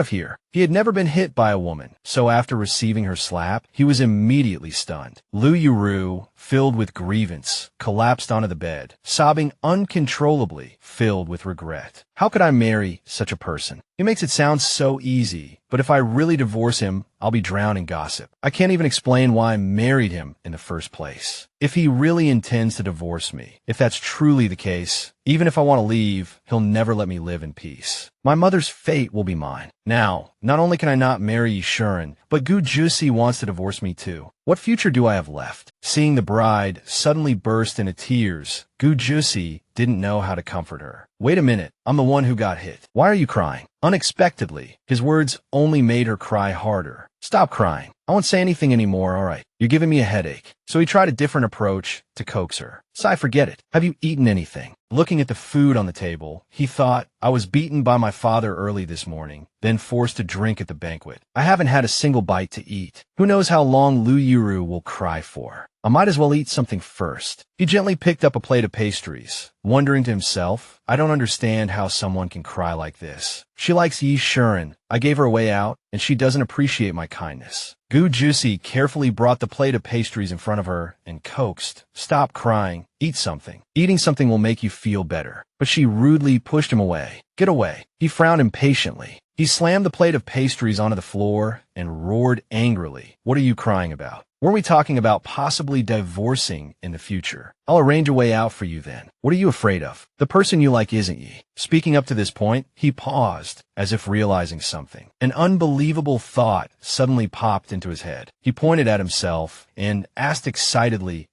wait a minute, could it be that you like me? After all these years, this is the first time someone has liked me. Then he blushed and said narcissistically, I understand your feelings, but I don't like your type. Money is easy to talk about, but my heart, that's difficult. Goo Juicy regained his composure and sat down next to her happily, thinking, before, I was annoyed that Liu Yuru married me for money. Now that I know she's not after money, but after me, it's also quite a headache. The kind of woman I like is completely different from the women of this world. It's that mature, older sister type, the kind that can capture a man's heart at a glance, the kind that dares to forcibly marry a man. But Liu Yuru is too ordinary. She's too virtuous. It would be a disservice to her if she married me. I truly can't reciprocate her feelings. He didn't voice these thoughts, but moved closer to her and comforted her. Don't cry. We have a long life ahead of us. You can take your time to consider. Although I don't have feelings for you, since you've married me, my parents will treat you well. Don't worry. Unexpectedly, she cried out, I didn't marry your parents. He took out a thick stack of banknotes and stuffed them into her arms, carefully instructing her here. Tired from crying, take this money and go to sleep. After you've rested, I'll take you shopping tomorrow. Romantic love only hurts. Money is the most important thing. You're a smart woman. You must understand this. He gently removed the heavy headpiece from her head and then carefully pulled up the quilt, covering her completely. After doing all this, he wearily wiped the sweat from his brow, sighed, and muttered, why does a man like me have to deal with such complicated and heavy emotional issues? It's so tiring. Goo Juicy watched his new bride sleeping soundly on the bed, clutching the banknotes, and a thought flashed through his mind. No, I can't accept this fate. I must rebel against Jiyu Langhua. I have to make Lu Yuru give up on me. I'll use my actions to show my defiance. The guards outside, hearing the commotion, hurriedly removed the wooden planks to check the situation. Young master. He, however, seized the opportunity to escape through another route, leaving the two guards shouting their report. It's not good. The young master has run away.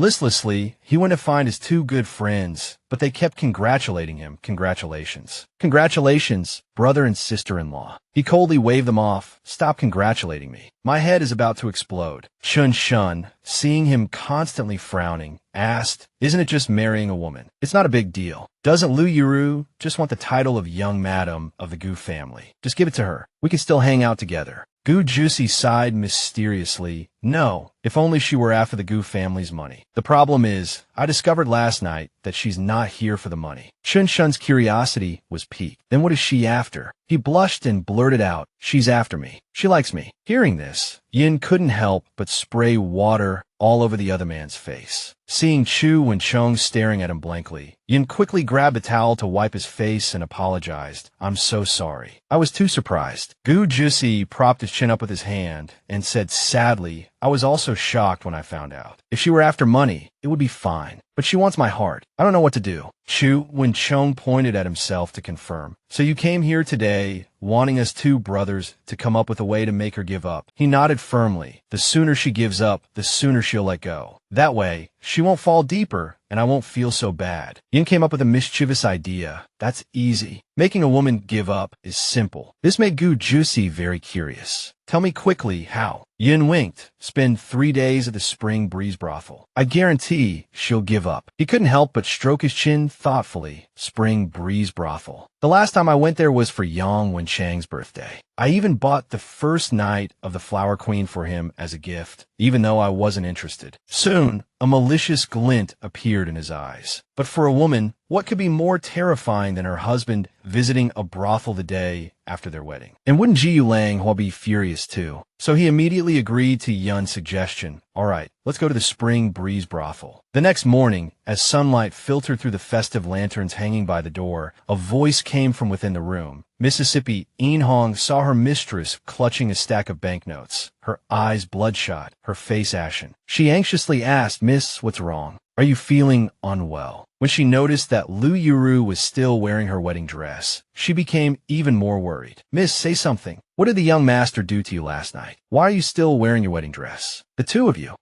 you didn't consummate the marriage. Lu Yuru sighed sadly to her maid. In Hong, he's going to abandon me. These words startled the maid. What? She buried her face in her knees, sobbing. He already said it. He doesn't like me. He'll have someone he likes in the future, and he'll treat that person well. He'll abandon me sooner or later. He even told me to make plans for myself. In Hong, what should I do? If I'm abandoned or fall out of favor in the Goo family, what will happen to my mother? This time, my mother personally prepared my dowry and brought so much of our family fortune here. If the Goo family doesn't protect us and Zhang Yuer's influence recovers, how will my mother survive? The more she thought about it, the more afraid she became. The more she thought about it, the more terrified she became, tears streaming down her lifeless face. In Hong didn't know how to comfort her and hurriedly knelt down, hugging her legs. "Miss, the young master." The young master must be joking. He doesn't know how wonderful you are yet. Once he does, he'll love you and cherish you so much he won't have time to do anything else. How could he abandon you at a time like this? She had cried herself dry and couldn't utter a word. Her maid continued to persuade her. "It's come to this. Mississippi, don't lose heart. In Hong will accompany you to serve tea to Madame Goo and Master Goo. Make a good impression on them, and perhaps there's still a chance. After all, the Goo family proposed marriage, and Madame Goo is very fond of you." But Lu Yuru had no strength left to face anyone. She only said, "I'm ill. I'm really tired now."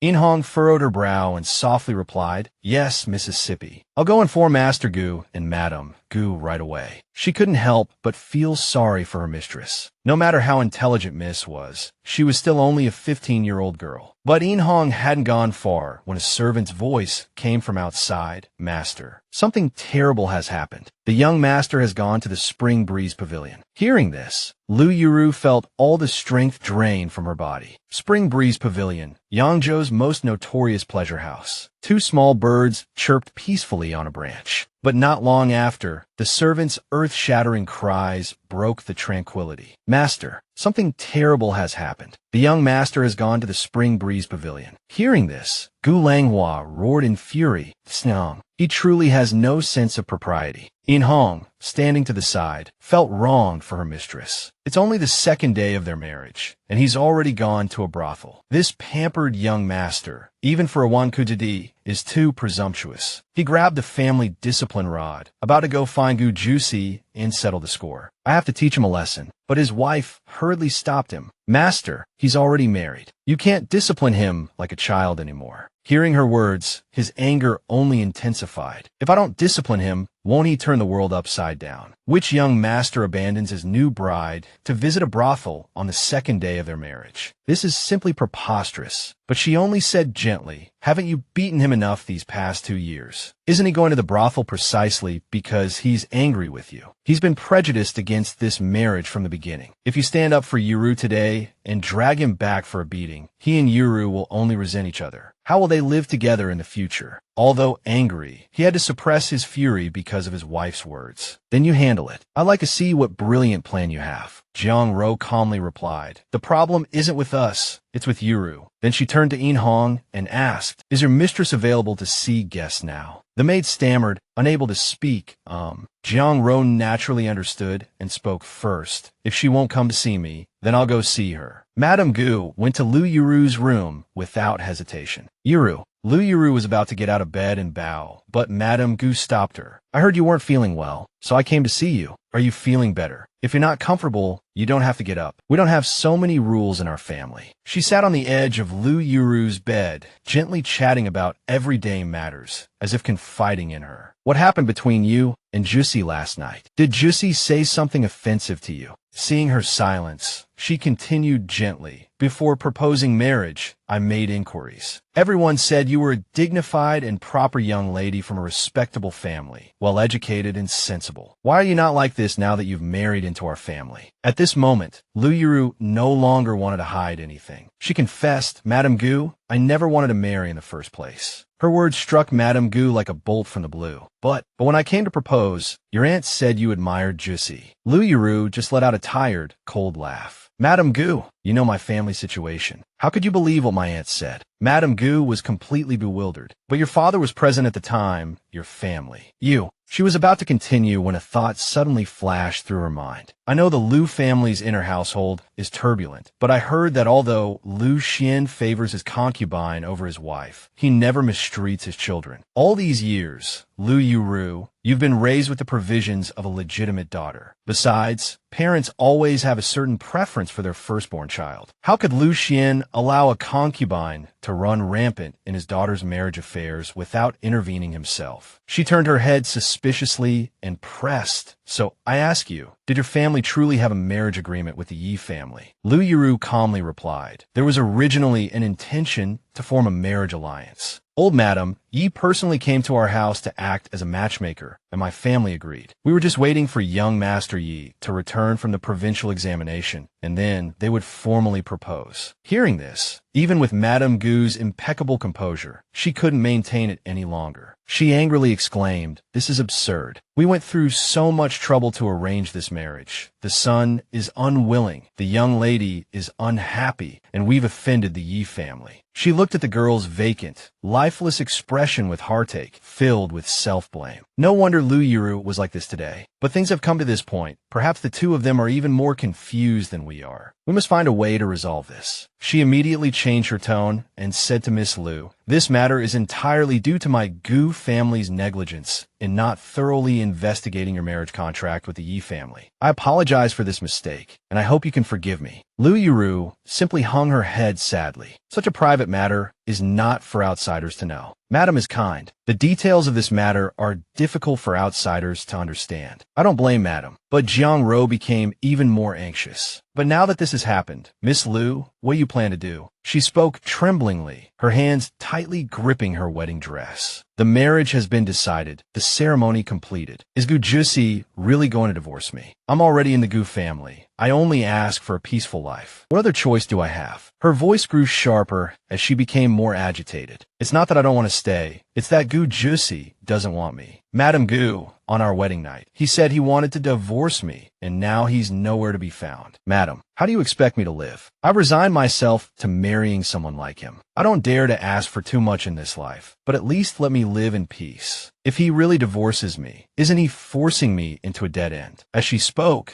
the tears that had dried up last night now flowed like a spring. Jiang Ro asked with concern, "So, Yuru, you want us to help you find Goo Juicy, is that right?" At this moment, she countered Jiang Ro with a question. "What if you find him? He'll just leave again. Find him, and he leaves again. Repeating this cycle. Do you want me to chase after him and become the laughingstock of all Yangzhou? Forget it. I accept it. He's just that kind of person." She trembled as she hugged her thin body, her voice weakening, as if pleading with Jiang Ro. "Madam Goo, please just let me stay in the Goo family. Give me a mouthful of food to eat. That's enough. I don't want to scheme anymore, and I don't want to care anymore. I can't bear it anymore. I really can't bear it. Time and time again, I've been toyed with by fate. Time and time again, I haven't had any peace. I thought I had everything under control. I thought a bright future was right in front of me, but then I suddenly fell into the abyss. I've been meticulously planning all these years, but in the end, I still ended up like this. I don't want to fight anymore, and I don't dare to fight anymore." Madame Jiang patiently consoled her. "Miss Lu, don't cry. After you've cried enough, the right thing to do is to get back up after you fall. I know you have a lot of suffering in your heart, but when a person falls, they can stand up and continue walking forward. If you just lie down like this and don't get up, then your journey ends here." Yuru replied bitterly, "Everyone understands this principle, but Madame Goo, I can't see the road ahead." She confessed, "I know you're dissatisfied with Goo Juicy. You think he's a Wan Kujidi, good for nothing, and can't compare to Yishuren. He's indeed not a good husband, but my son is kind at heart and never does anything against his conscience. Aside from his gambling, he's very measured in other aspects. The rumors outside about him spending lavishly at the Spring Breeze Pavilion are just for his friends. He never indulges in women. The kind of wife he wants is someone he can be with for the rest of his life. Compared to many men nowadays, at least in terms of relationships, he won't mistreat his wife. She just turned her face away in pain. To someone you love, sincerity is honey, but to someone you don't love, it's poison. Now he wants to divorce me. Isn't it because of his sincerity? In that case, I'd rather he be promiscuous. At least it would leave me a way to live." Jiang Ro gently wiped the tears from her face with a handkerchief. So many marriages in this world are arranged by parents and matchmakers. After getting married, as the days go by, feelings gradually develop. We think he likes you because you're the only person he's ever said he likes and the girl he wanted to marry. Hearing this, she was somewhat stunned. Madame Jiang continued, "Even if it's a misunderstanding, in terms of feelings, you're already a step ahead of other girls. I'm not asking you to try to please him, but at least give him a chance, get to know him, understand him, and then you'll have a way forward. But if you plan to lock yourself in this room for the rest of your life, you're only making things difficult for yourself. Your resentment won't be resolved, and your life will just pass by like this. I don't expect you and my son to be deeply in love, but I hope that when you come to the Goo family, you can live your life sincerely. Anything I can help you with, I will." Juicy went to the Spring Breeze Pavilion today. What do you plan to do? As long as you're willing to take this step, you can tell me. Yuru gritted her teeth and repeated those 3 words. Spring Breeze Pavilion. Then, with a sullen face, she turned and asked, what if I want Madame to bring Goo Juicy back immediately and punish him severely? Madame Jiang was amused by her frankness, but didn't refuse. All right, what else? Her mood had lifted somewhat. Curious, she asked Madame Goo. He's clearly your son, yet you're helping me like this. I don't quite understand. Madame Goo simply replied calmly. I've already said, I want to cultivate good karma, not bad. Juicy was wrong, and I won't be biased towards him. The Goo family wants you as their young madam, and I'll do my best to ensure this marriage goes in the best direction. As long as you're willing to live your life properly. Juicy's father and I are both generous people. You don't need to worry about establishing household rules and such. In the future, whether you want to manage the household, do business, or read, I can teach you. As for Juicy's temperament, if he doesn't abandon you, he will never take a concubine. This inner court will be managed by you, and it will certainly be peaceful. Him going to the Spring Breeze Pavilion after his wedding, it was either a misunderstanding that you and his father joined forces to deliberately anger him, or he simply doesn't understand your suffering. But as long as you talk to him, he will take responsibility for it and find a solution for you. After saying a long string of words, she asked, in that case, Miss Liu, do you still need me to bring Juicy back? Yuru lowered her eyes and replied, no need. At this moment, she stood up and patted Yuru's shoulder affectionately, offering advice. Don't rush to reject this marriage. At least try to understand what kind of person Juicy is. The dazzling sunlight outside seemed to blaze into the room, making her heart burn. In-hong pushed the door open and called softly, but the words the young lady wanted to say were interrupted. Let me think about it. The roses in front of the corridor were in full bloom. Gu Langhua was humming a tune, leisurely feeding the birds, while Jiang Ro sat in a chair, sipping tea. Suddenly, an announcement from outside startled him so much that the birdseed in his hand fell, and the birds flew away in fright. Master, madam, the young madam has arrived. He hurriedly sat up straight in his chair and nervously asked his wife, my heart is in my throat. I have a bad feeling about this. She reminded him, it's the children's business. Let's just listen. Don't interfere. Yuru strode in. She wore a refreshing jade-green dress, and the gloom from her wedding day was gone, replaced by a radiance like the roses blooming outside. Yuru was unwell a few days ago and couldn't come to pay my respects. I hope father and mother will forgive me. Gu Langhua indignantly wanted to seek justice for her. This isn't your fault. It's all that rascal Goo Juicy's fault. Just you wait. I'll bring him back and make him apologize to you. You can't suffer this grievance in vain. Unexpectedly, she didn't complain, but instead smiled and dispelled their misunderstanding. Father, you jest. The young master is innocent and carefree, and Yuru understands that. Yuru is already a member of the Goo family. As long as the young master is happy, that's enough. There's nothing wrong with him liking to have fun. He was shocked by these words and looked at his wife, asking, what did you say to her? This is more terrifying than her being angry. I have a feeling your son is doomed. But Madame Goo said calmly, don't worry. Let's hear what Yuru has to say. Seeing that the elders hadn't said anything, she politely stated her purpose. Yuru came here today, firstly, to pay my respects to father and mother, and secondly, to understand the family situation, to know what Yuru needs to pay attention to in the future while living in the Goo family. Gu Langhua replied comfortably, actually, there's nothing much. Just get along with Juicy harmoniously, and when you have time, urge him to study hard. She seemed puzzled by these words and asked, Father, do you mean you hope the young master will make progress in his studies? Although the surface was calm, the air in the room was thick with tension. Yuru asked doubtfully, has Madam ever spoken to young Master Goo Juicy about this? I mean, with your abilities, if you had this intention earlier, how could he have become what he is now? Gu Langhua explained awkwardly, times have changed. Before, we only hoped he would live a joyful and carefree life, but now it's different. I hope he can have the ability to protect himself, even if we're not by his side. Hearing this, she couldn't help but become curious. Do you mean something has happened to the family? Madam Gu kindly explained, although the Gu family are wealthy merchants in Yangzhou, our roots are actually in the eastern capital. My elder brother is currently serving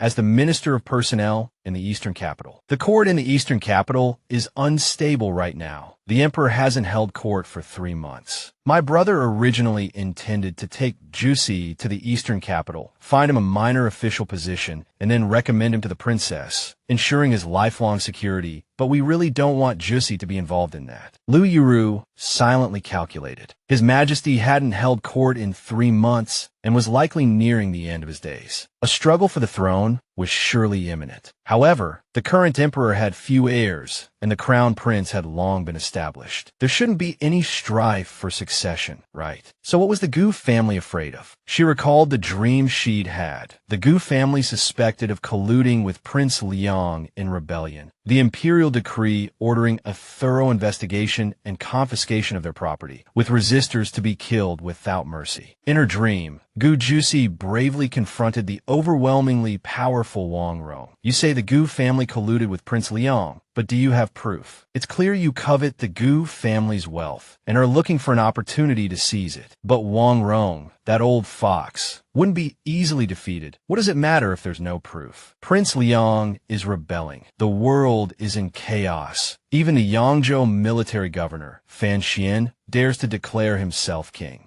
My Wong family is simply going with the flow. Her brow furrowed, and she anxiously turned to her in-laws. Do you know what stance my brother holds in the eastern capital? Is he connected to any of the princes? Jiang Ro didn't hide anything. As for me, I've always supported His Majesty and haven't interacted with any imperial relatives. But I do have a granddaughter who is Prince Liang's concubine. Hearing this, a chill ran down her spine. This was the second time she'd had this dream. If the first time was a coincidence, could this second time truly be just chance? Her thoughts were interrupted by Jiang Ro's concerned voice. Yuru, don't stand for too long. You've just recovered and shouldn't overexert yourself. She nodded with difficulty. Thank you for your concern, mother. Afterwards, she fell into deep thought again. If the dream was real, how much longer could the Goo family hold on? If the Goo family fell, as Goo Juicy's wife, how could she escape unscathed? She decided to speak frankly. If something truly happens to the family, and things are no longer as they were, then young Master Juicy's temperament really needs to change. A real man should at least have a skill to stand on. He needs to learn to be self-sufficient and not rely on his parents all the time. Hearing this, Gu Langhua wearily shook his head. This reasoning is sound, but we haven't considered the long term. If we try to control him now, he definitely won't obey.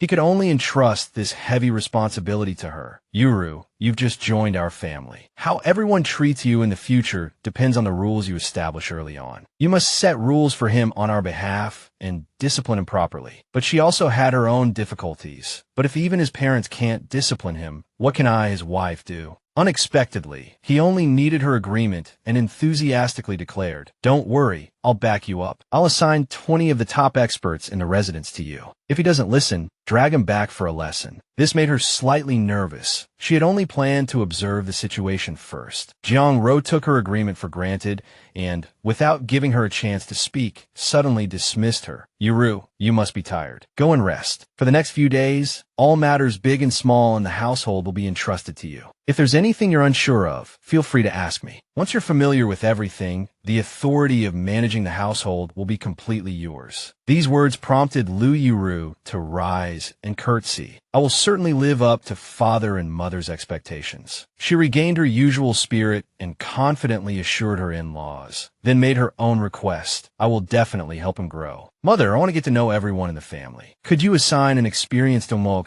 to help me familiarize myself with them?" Jiang Ro immediately ordered. "Very well. I'll have Nanichan assist you for the time being." Not to be outdone by his wife, Master Gu immediately called out, "Wang Shan." A tall, sturdy guard immediately appeared behind her. Only then did Master Gu continue. "Gather all the skilled guards in the residence and have them obey the young madam's orders. From now on, you must all comply with whatever the young madam says, and don't let the young master bully her." Wang Shan immediately bowed. "Your subordinate obeys." They left the main hall and gathered in the back courtyard of the Gu residence. More than 20 people lined up neatly, awaiting Lu Yuru's commands. With Nanny Chun and Wang Shan backing her, she leisurely sipped her hot tea, then calmly introduced herself. "From today onwards, I am your young madam. I hope we can all work together." Mother has entrusted me with the management of the household, so I expect the residence to be more orderly and cleaner, and please do not disturb young Master Goo Juicy's studies. She paused briefly, then reiterated, "Do you all understand?" The carefully selected experts below responded in unison, "Understood." She slowly rose and solemnly declared, "Within 7 days, I will issue new house rules. Everyone in this residence, from top to bottom, must abide by them. The first rule is that all matters in the Goo residence must prioritize assisting young Master Goo Juicy with his studies. No one is allowed to help him do anything that hinders his studies. Do you all understand?" They had been quite imposing just a moment ago, but after hearing these words, none of them dared to utter a sound. Yuru deliberately raised her voice. "Now, I will immediately bring back young Master Goo Juicy. If necessary, I will use force. You will obey my commands. Nori triting, nori sisting. And remember, you're not only responsible for yourselves, but you must also fully cooperate with all my instructions. If anyone disobeys or resists, I will sell them one by one." "Yes." Nanny Chun and Wang Shan stepped forward as representatives and bowed respectfully. Everything is at young madam's command. Only then did the stewards behind them finally submit, bowing their heads in unison. "We all await young madam's command." From this moment on, with power firmly in her grasp, whatever she wanted to do would be much easier. The peaceful scenery outside formed a stark contrast to the impending storm Yuru was about to unleash. She raised her voice and began assigning tasks. "Several of you go to the study first and buy me backbrush, ink, paper, inkstone, the 4 books and 5 classics, all the things a scholar needs." The group of guards responded in unison, "Yes." "The rest of you go and gather up all those messy books that young master used to read, along with his toys and drinks. Anything that interferes with his studies, I will deal with when I return. Also, block up that dog hole in the back courtyard. Take away the ladder as well, and find a craftsman to build the wall higher, ensuring young master can't climb out. In Hong, go find all of young master's private money, then prepare hot water, sobering up soup and food." She entered the house herself and gave detailed instructions. "Also prepare clothes. No patterns, no embellishments, just the clothes he wears when studying." In Hong, overwhelmed by the barrage of tasks, didn't dare to object. "Yes." The little maid, looking at her mistress's face, which resembled that of a death god, secretly asked Wang Shan, "Is young master still at the Spring Breeze Pavilion?" She was about to turn around when her attention was caught by a sword hanging in the corner of the room. She walked over slowly and took it down. After drawing it and examining it, she coldly instructed Wang Shan, "Gather 40 men and follow me." Without another word, she decisively lifted the sword and strode out of the room. By the time she stepped out of the sedan chair in front of the Spring Breeze Pavilion, flanked by guards and holding a long sword, she had already attracted many curious stares. Standing at the entrance of the Spring Breeze Pavilion, she reminded herself, "If I come to this Spring Breeze Pavilion today, all the reputation I've accumulated will be gone. The Yi family will probably be glad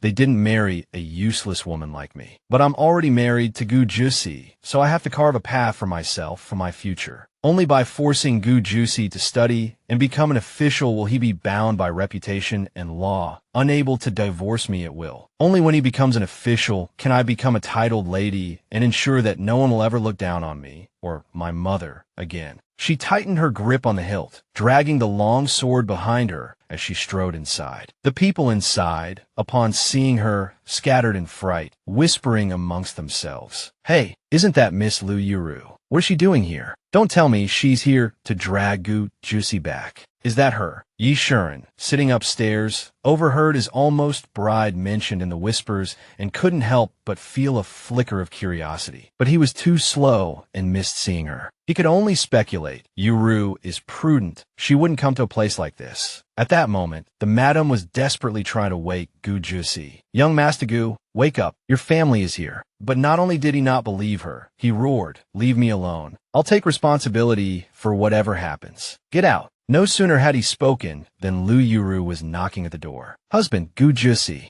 Goo Juicy was sleeping too soundly to notice, while the madam inside was already pale with fright, dripping with cold sweat. Finally losing her patience, she kicked the door open and shouted, "Goo Juicy, get up." She was faced with her new bride's flushed, murderous face. The madam was terrified and fled for her life, not daring to look back. Hearing the commotion, he sleepily cursed, so noisy. "Didn't I tell you to?" But when he saw the cold, sharp sword pressed against his neck, his eyes widened in terror, and all traces of sleep vanished. Yuru gripped the hilt tightly, her voice as cold as ice. "Get up." He struggled to push the sword away, fearfully trying to appease her. "Calm down, let's talk this over." But her tone remained unchanged as she sternly commanded, "Get up." The seriousness in her demeanor left him no room for further delay. Up, I'm getting up." Even after they returned home, she still held the sword tightly. "I wasn't sure when my husband would be returning home, so I came to welcome you."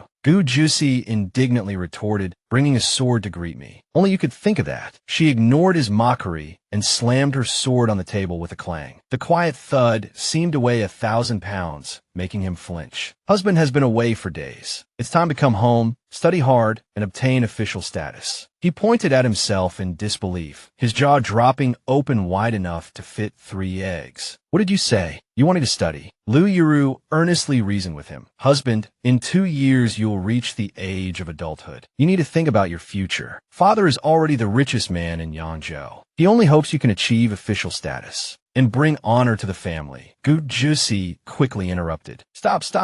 I've heard this 1,000 times. Let me tell you, Yuru, I'm a victim in this marriage too. From now on, I'll give you whatever you want. We'll live our own lives. How about that?" He watched her, her expression unreadable. He poured tea in his cup, patiently explaining, "You know what kind of person I am. What's the use of telling me these grand principles?" He then offered her the cup with a smile, as a gesture of reconciliation. "Let's be realistic. Our family's money is enough for me to live a life of luxury. Why should I suffer studying? Let me tell you, our family's annual business profit is 200,000 taels. Besides, there are also fields and shops. You will absolutely not be short of money. Let's just live a carefree life, all right?" Yuru calmly took the teacup and took a sip. Then she seriously questioned him, "But what if it's not forever?" He looked blank. "What do you mean?" Knowing he didn't understand the deeper meaning, she quickly explained, "Why do you think no one dares to default on the Goo family's loans? Why does no one covet our vast fertile lands? It's because your uncle holds a high position in court. If one day the political situation becomes unstable and the Goo family loses this protection, we won't be able to hold on to this family fortune. What do you think will happen then?" She sharply questioned. "So much money, relying on a nameless, powerless rich man. Do you think you can keep it?" He weakly replied, "Well, there's nothing I can do. If it really comes to that, then let nature take its course." Hearing this, she was driven nearly mad. Disregarding etiquette, she jumped onto the table and demanded, "You live a life of wealth and honor, and when you die, you just close your eyes and it's over. But what about me? What about your parents? Have you ever thought about us?" Even after she laid it all out, he still didn't seem to understand. "That's fate. Don't think too much about it. My parents will find their own way." Her hand, veins bulging, struggled to grip the hilt of her sword. Seeing this, Goo Juicy was startled. He hurriedly patted her shoulder to soothe her. "Don't be angry. Calm down. Her body trembled uncontrollably, her voice laced with reproach. She asked directly, "Goo Juicy, do you know? I could have married Yi Shuren." Coincidentally, Yi Shuren was at that moment curiously knocking on the door. Hearing Yuru's heartfelt words, he stood frozen outside the door, shocked. "Do you know how hard I worked to marry into the Yi family, to marry him? Since I was less than 10 years old, I learned to be the kind of person the Yi family would like. I read every book he read, copied every letter he wrote to Yi Yun, and memorized every rule of the Yi family. I even secretly learned the qin, chess, calligraphy, and painting, transforming myself into a well-educated and refined young lady. I worked so hard for so many years. I thought I was about to succeed," she said, tears of grievance flowing down her cheeks. "I would marry a husband I was happy with. In this life, for my whole life, I would have a good ending. I would live in harmony and respect with my husband. But you, the Goo family, ruined everything." Goo Juicy stood beside her, watching her heartbroken, at a loss. At this moment, she wanted to vent all her grievances at him. "It's you, Goo Juicy. You said you wanted to marry me. You're so self-righteous, thinking that everyone in the world is like you, not caring about other people's opinions. But with your casual words, you ruined my whole life. This time, Goo Juicy was truly remorseful. He sincerely said 2 words. "I'm sorry." But rage clouded her mind. She slapped him across the face, followed by a pained question. "What good is it for you to say you're sorry? Are all my years of effort, all my years of planning, worth just a sorry from you?" She furiously grabbed his collar, gritting her teeth, emphasizing each word. "Goo Juicy, listen to me clearly. Whether you like it or not, you made me your wife, so you have to bear this responsibility. Everything I should have had, you have to give me. I want a husband who can stand tall and shoulder the family business. Not a Wan Kujadi like you,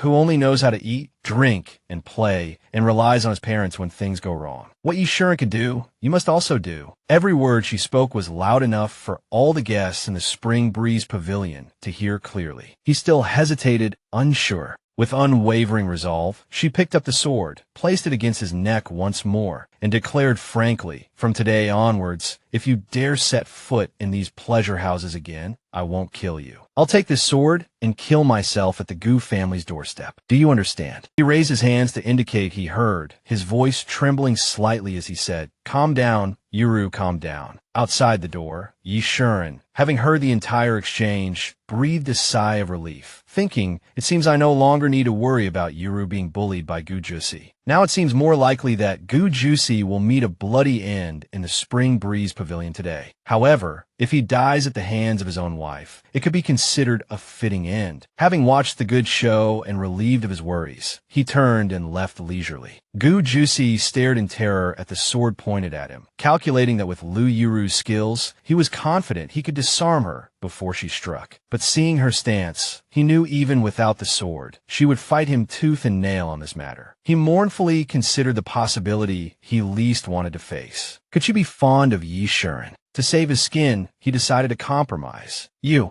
put the sword away first. We'll talk about this at home." Hearing his assurance, Lu Yuru withdrew the sword. Her expression softened, and she nodded in agreement. "All right." Seeing her consent, he immediately turned to leave, but Lu Yuru yanked him back, the blade pressing against his neck again. With a stern face, she asked, "Where do you think you're going?" He answered honestly, "Just to change my clothes." But she was relentless, dragging him towards the exit. "No need. I've already prepared clothes at home. Let's go." He looked dejectedly at his clothes and sighed. "It's just changing clothes. Is this necessary?" Her pace was so brisk that he had to remind her, "Slow down." The onlookers erupted upon seeing this scene. "Oh my, isn't that young Master Goo caught red-handed by his wife?" Goo Juicy had never been so humiliated, but he still stubbornly furrowed his brow and yelled, "What are you looking at?" Afraid of going blind. They quickly boarded the carriage outside the Spring Breeze Pavilion. Sitting inside, he sulked, listless and gloomy. "If you wanted to find me, you could have just found me. It's not like I wouldn't listen. Why make such a big scene? Where do I put my face?" His complaint was bluntly refuted. "Face? You won't be needing that anymore." He indignantly began to retort, "Why would I be needing it?" But she silenced him by throwing a stack of books at him. "From today onwards, don't go out casually. Study hard and wait for Yi Shuren's exam results. Whatever score he gets, whatever exam he takes, you can't be worse than him." Goo Juicy couldn't help but feel indignant. "Lu Yuru, are you truly this vain? What does his score have to do with me?" She simply darkened her face and replied, "If I hadn't married you, I would be Mrs. Yi." He angrily turned his head away. "I can't compare to him." She poured cold water on him. "Can't compare, is it? It's fine. I don't expect you to compare. I don't care about your face either. Anyway, you have to read these books, whether you want to or not." This time he couldn't hold back, shouting, "I just won't read them. What can you do to me? I'm getting off this carriage."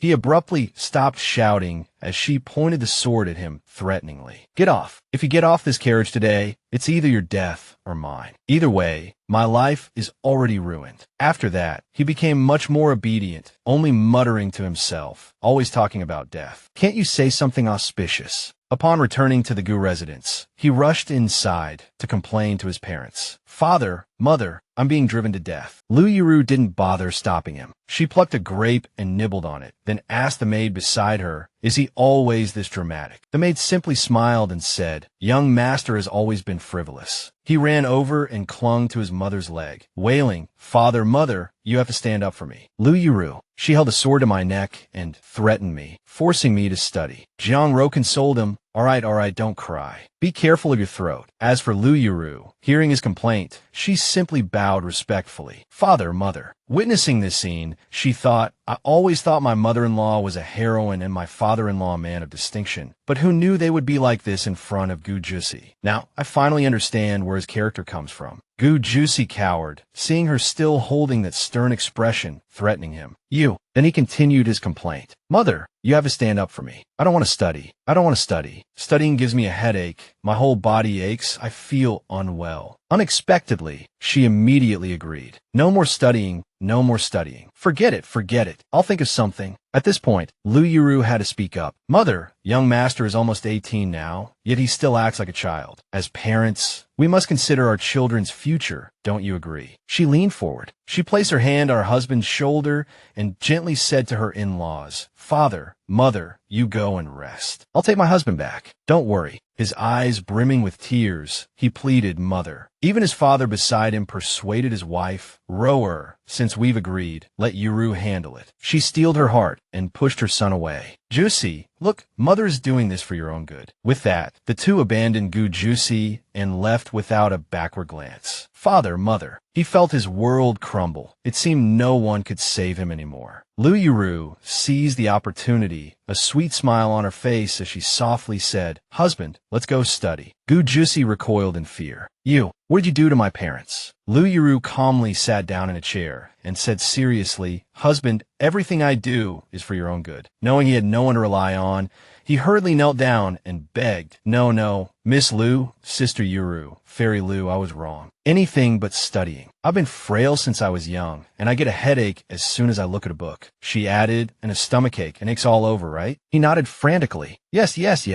He thought she would take pity on him, but she coldly replied, What does that have to do with me? I only care about whether I can become a titled lady. Goo Juicy, humiliated and enraged, abruptly stood up. Yuru, don't push me too far. If you keep this up, She calmly asked you. That will do what? He didn't notice his parents eavesdropping behind the bookshelf and blurted out, I'll divorce you. Gu Langhua hurriedly grabbed something, ready to rush out and beat him. This little rascal. But Jiang Rose stopped him. Let Yuru handle it. Don't interfere. She sternly asked, I'll ask you one last time, will you study or not? He gritted his teeth and said each word slowly, I will not. Yuru, of course, refused to back down and immediately ordered Wang Shan lock him in the study. He didn't see the guard behind her and said smugly, This is my house. Why should Wang Shan listen to you? But as soon as he finished speaking, two guards grabbed his arms and said respectfully, Young master, please forgive us. He yelled unwillingly, Wang Shan, even you betray me. Wang Shan replied sternly, This is not betrayal. My master is now the young madam. Her men directly pushed him into the study. Young master, please. Goo Juicy shouted from inside. Hey, you can lock me up, but you have to give me something to eat. The guard standing watch outside coldly repeated the condition. Young master, the young madam, said you must memorize the Shui Air chapter of the Analects before you can eat. Hearing this, he was furious. Preposterous. I'm going to starve to death. He could only pitifully hug his growling, empty stomach and collapse on the floor. Not even a few minutes later, a rich, enticing aroma filled the entire room, making it impossible for him to ignore. It turned out that a fragrant roasted leg of lamb was being prepared outside, and the laughter of the young madam and the maids could be heard. This lamb leg is crispy on the outside and tender on the inside, fragrant and crispy. Miss, try it. Thank you, young madam, for the wine. This wine has a rich aroma and a sweet aftertaste. It's truly good wine. He tried to maintain his pride in the study.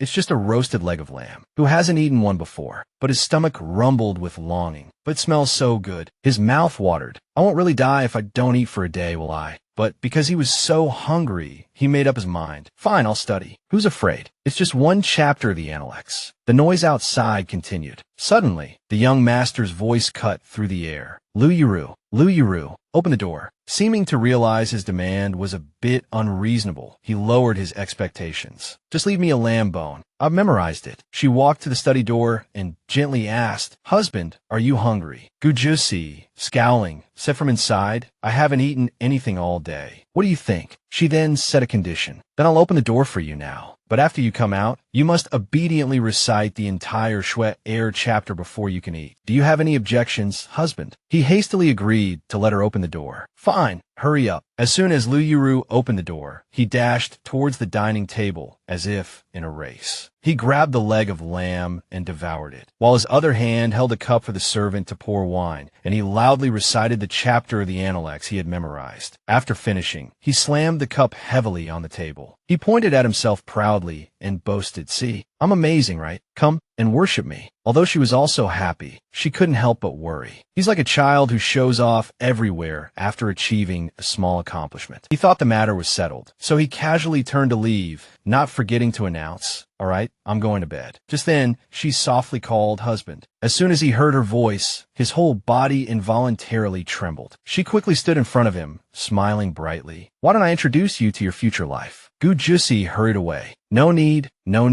thank you." She didn't want to say much to him, simply uttering 2 polite words. He returned dejectedly. She then instructed the servants to prepare hot water for the young master's bath. Yes, by the time he finished bathing, it was already late at night. He changed into a set of plain clothes that Lu Yuru had personally prepared, without any elaborate patterns. She looked him over, scrutinizing him from head to toe. She couldn't help but admit that Goo Juicy was actually quite handsome. People always said Yishun was like a plum blossom fairy, but in terms of appearance, Goo Juicy was the true celestial being. Thinking positively, although Goo Juicy was a bit frivolous, he had a good temper, was handsome, and was rich. This marriage wasn't such a bad deal after all. He dejectedly urged her, "If you have something to say it quickly. I'm tired and want to sleep." She maintained a bright smile on her face and took out a book, introducing, "Oh, it's like this. I talked to your former tutor about your academic progress and made a plan for you." He stared at her dumbfounded. "Are you trying to kill me?" She continued nonchalantly, "Every 5 days, I will accompany you to the shop to see how your parents handle the business. Every month you have 3 days off, which you can arrange freely, but you cannot go to places like brothels." He protested, "Only 3 days." Lu Yuru deliberately feigned incomprehension. "Or does the young master think it's too long, detrimental to your progress? Should we change it to 1 day? He quickly defended himself. No,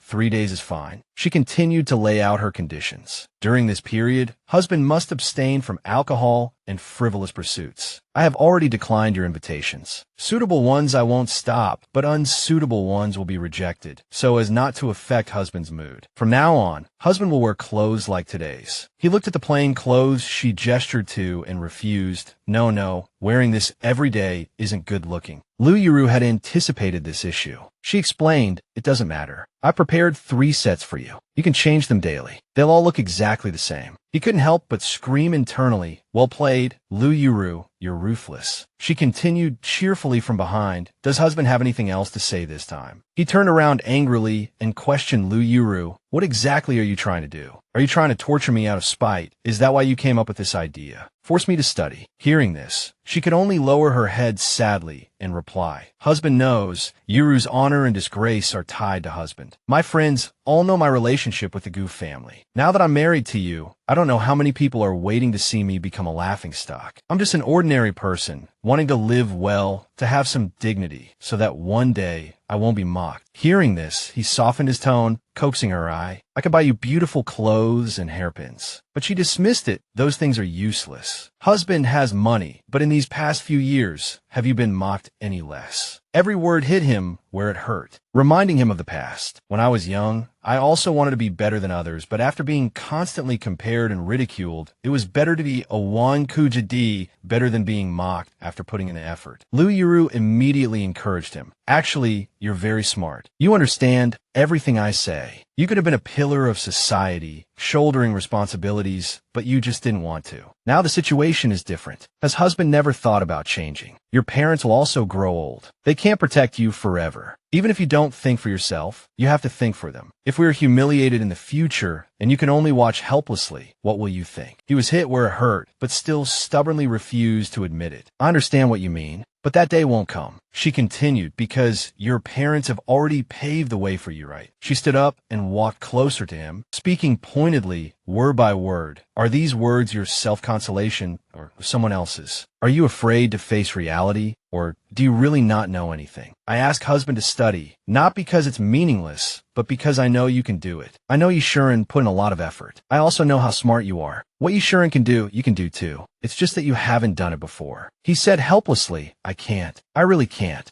Yuru couldn't help but affirm his ability. No, you can. He fell silent, unable to speak a word because of her trust in him. Afterwards, she could only coax him gently, Juicy, each word like a plea, even if it's for me. Try it, okay? Goo Juicy was stunned by his wife's words. Yuru, however, gazed at him without hesitation. He hung his head in shame. Yuru was right. He had to give her back what he had taken from her. However, surpassing Yishuren seemed difficult. He recalled memories from his childhood. His health had always been poor. Although he learned quickly, he would get headaches if he read for too long. Back then, the tutor would arrive punctually every day with books in hand, testing him on his recognition of characters. He couldn't pronounce any character he hadn't seen before, inevitably earning him a scolding from the tutor. Yishuren would sit behind him, and every time he made a fool of himself, Yishuren would stand and fluently continue reading. So, every time the tutor came, he would tell his father about it, and even his parents praised Yishuren's intelligence. At first, he was Bufu cheat and would hide and cry. Darling, don't cry. If you're not as good as someone, you're not as good. Our family doesn't rely on studying to make a living, as long as you're happy. Later, he took his parents' comfort to heart and indulged himself. Since they said happiness was all that mattered, now that Yuru had brought this up, he felt a little scared. Yet, for the first time, someone affirmed him, saying he was better than Yishuren. He didn't want to disappoint her. After pondering for a long time, he stammered, struggling to utter 3 words. I'll try. Yuru hadn't expected him to agree so quickly. He turned his head, blushing, and carefully instructed her, go to sleep first. I'll read for a bit. She felt a pang of emotion. He truly had a childlike nature. She turned and entered the room, calling for her maid and instructing In Hong, tell the kitchen to prepare some soup for the young master. I heard his voice was a little hoarse. It will soothe his throat. The maid brought a pot of warm tea. Somewhat puzzled, miss, why are you so good to him? You're too kind. If it weren't for him, you would be the young madam of the Yi family now. Why bother putting in so much effort? This isn't like getting married. It's like adopting a son. Her words angered Yuru slightly, and she lightly tapped the maid's head with her fan. Don't talk nonsense. She sat in a chair, pondering everything, and explained to In Hong, don't call me miss anymore. Call me young madam. I know you're feeling indignant for me, but one must always look forward. The Goo family had 1,000 ways to mistreat me, but they have, ultimately, been good to me. Even if this marriage was a scheme, it was Zhang Yuer's doing. My father, greedy for money, caused trouble for me and the Goo family. He's no good either. Even if they were good to me, they couldn't tolerate me forever. Now, as the young madam of the Goo family, eating the Goo family's food and wearing their clothes, I shouldn't have any other thoughts. If I can't accept that, I should at least live my life properly. The maid poured tea, still sullen. That's what you say, but I still feel bad for you.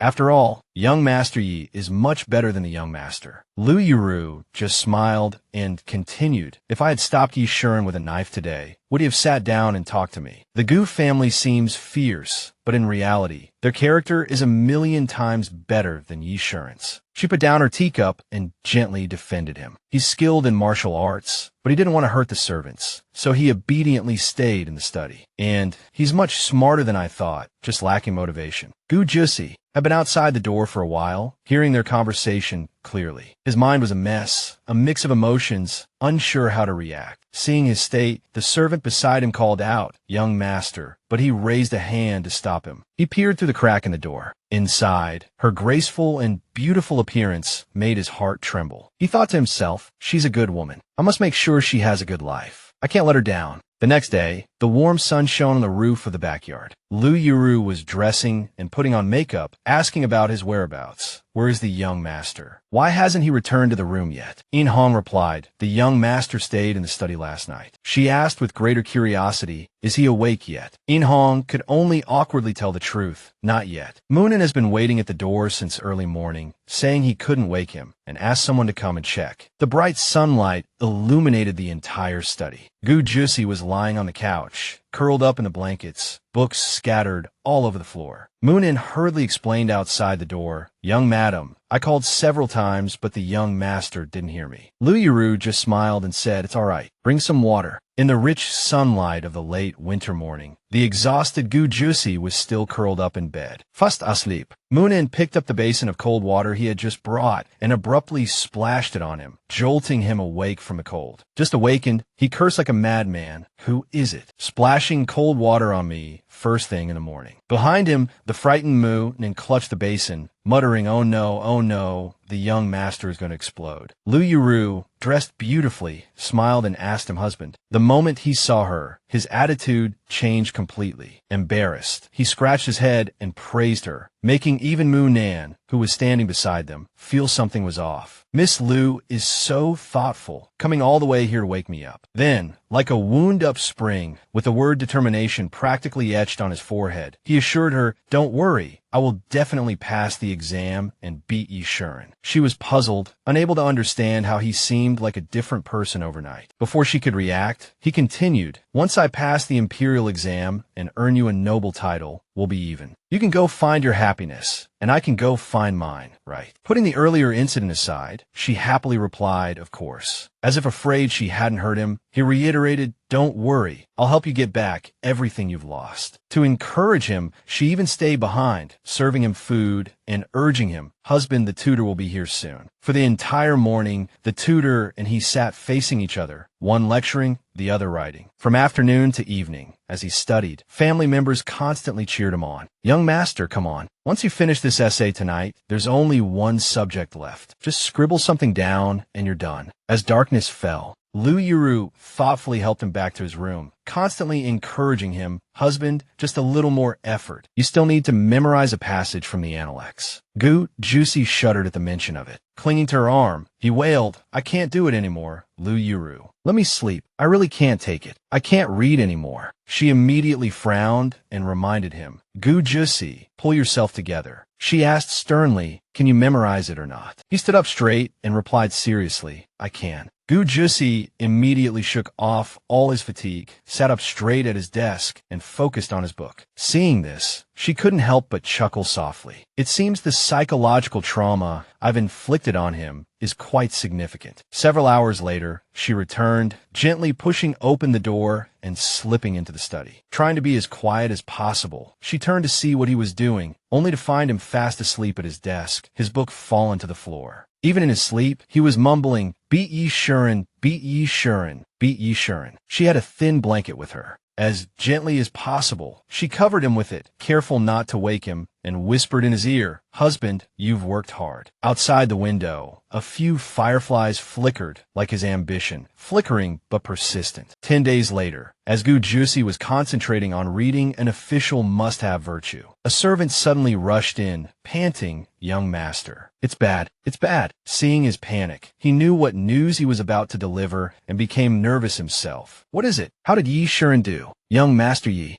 Young master Yi placed first. He's the GUN." Each word was like a slap to his face, jolting him awake. First place in the provincial exam, and possibly first in the metropolitan exam, the palace exam, always first. He remembered how hard he had worked these past few days, but Yi Shuren's achievement was too dazzling. "I've tried so hard, but I'm still probably no match for him." The blow was too sudden. He couldn't recover for a moment. He suddenly fainted. The servant who brought the news cried out in alarm, "Young master, what's wrong? Quickly, get a doctor. The young master has fainted." "Young master, you must hold on." Madame Jiang rushed over to check on her son's condition. Seeing his exhausted face, she couldn't bear it. "Yuru, you can't rush things. Our Juicy has never suffered hardship since he was a child. You're pushing him too hard now, and something will happen." She lowered her head and admitted her fault. "Mother is right. I know I was wrong." Feeling sorry for her daughter-in-law, Madame Jiang tried to persuade her, "But if Juicy isn't cut out for studying, you don't have to force him. Don't push him too hard." She simply asked her one question. "Then what is he suited for?" Then she suggested, "Father is highly skilled in martial arts. Why not let him?" Madame Jiang interrupted her before she could finish. "Absolutely not. Juicy is her only child. The battlefield is too dangerous. What if something happens to him?" Yuru could only sigh after hearing this. She said with difficulty, "Mother, in my heart, you've always been the most intelligent woman,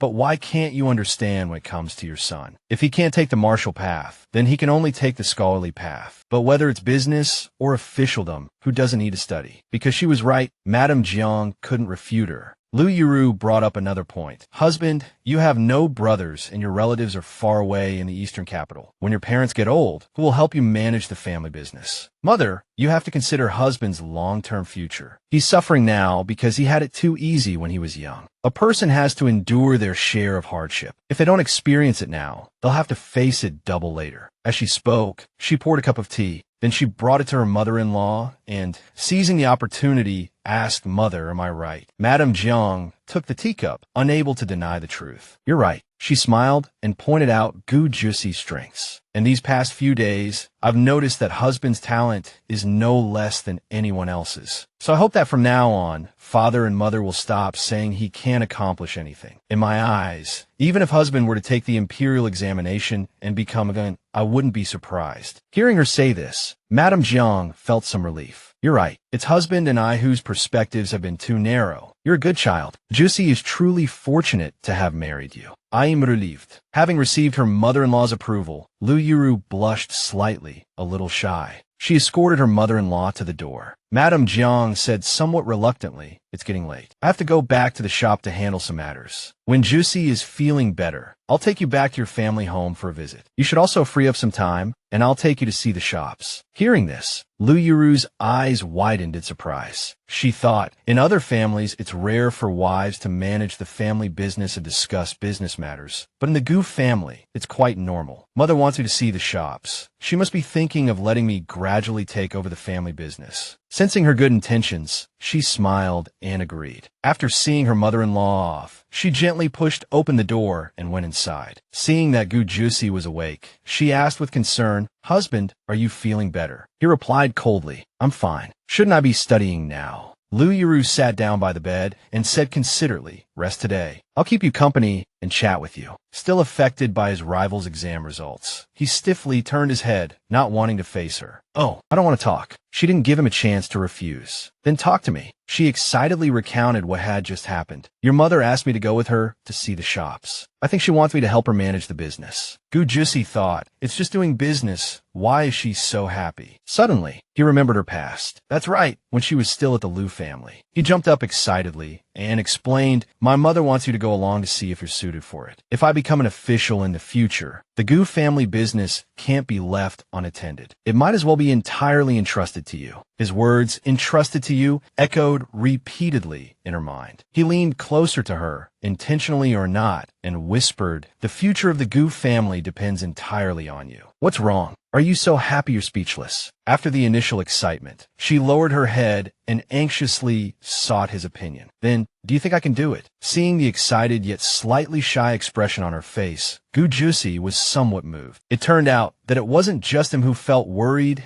and uneasy when facing the unknown. Unable to conceal his joy, he chuckled. Lu Yuru, you finally made it. His teasing made her blush with anger. Through gritted teeth, she said each word deliberately. Goo Juicy. She reached out to punish him, startling him into a panicked plea, Don't come near me. But how could she let this opportunity slip? His cries echoed throughout the back courtyard.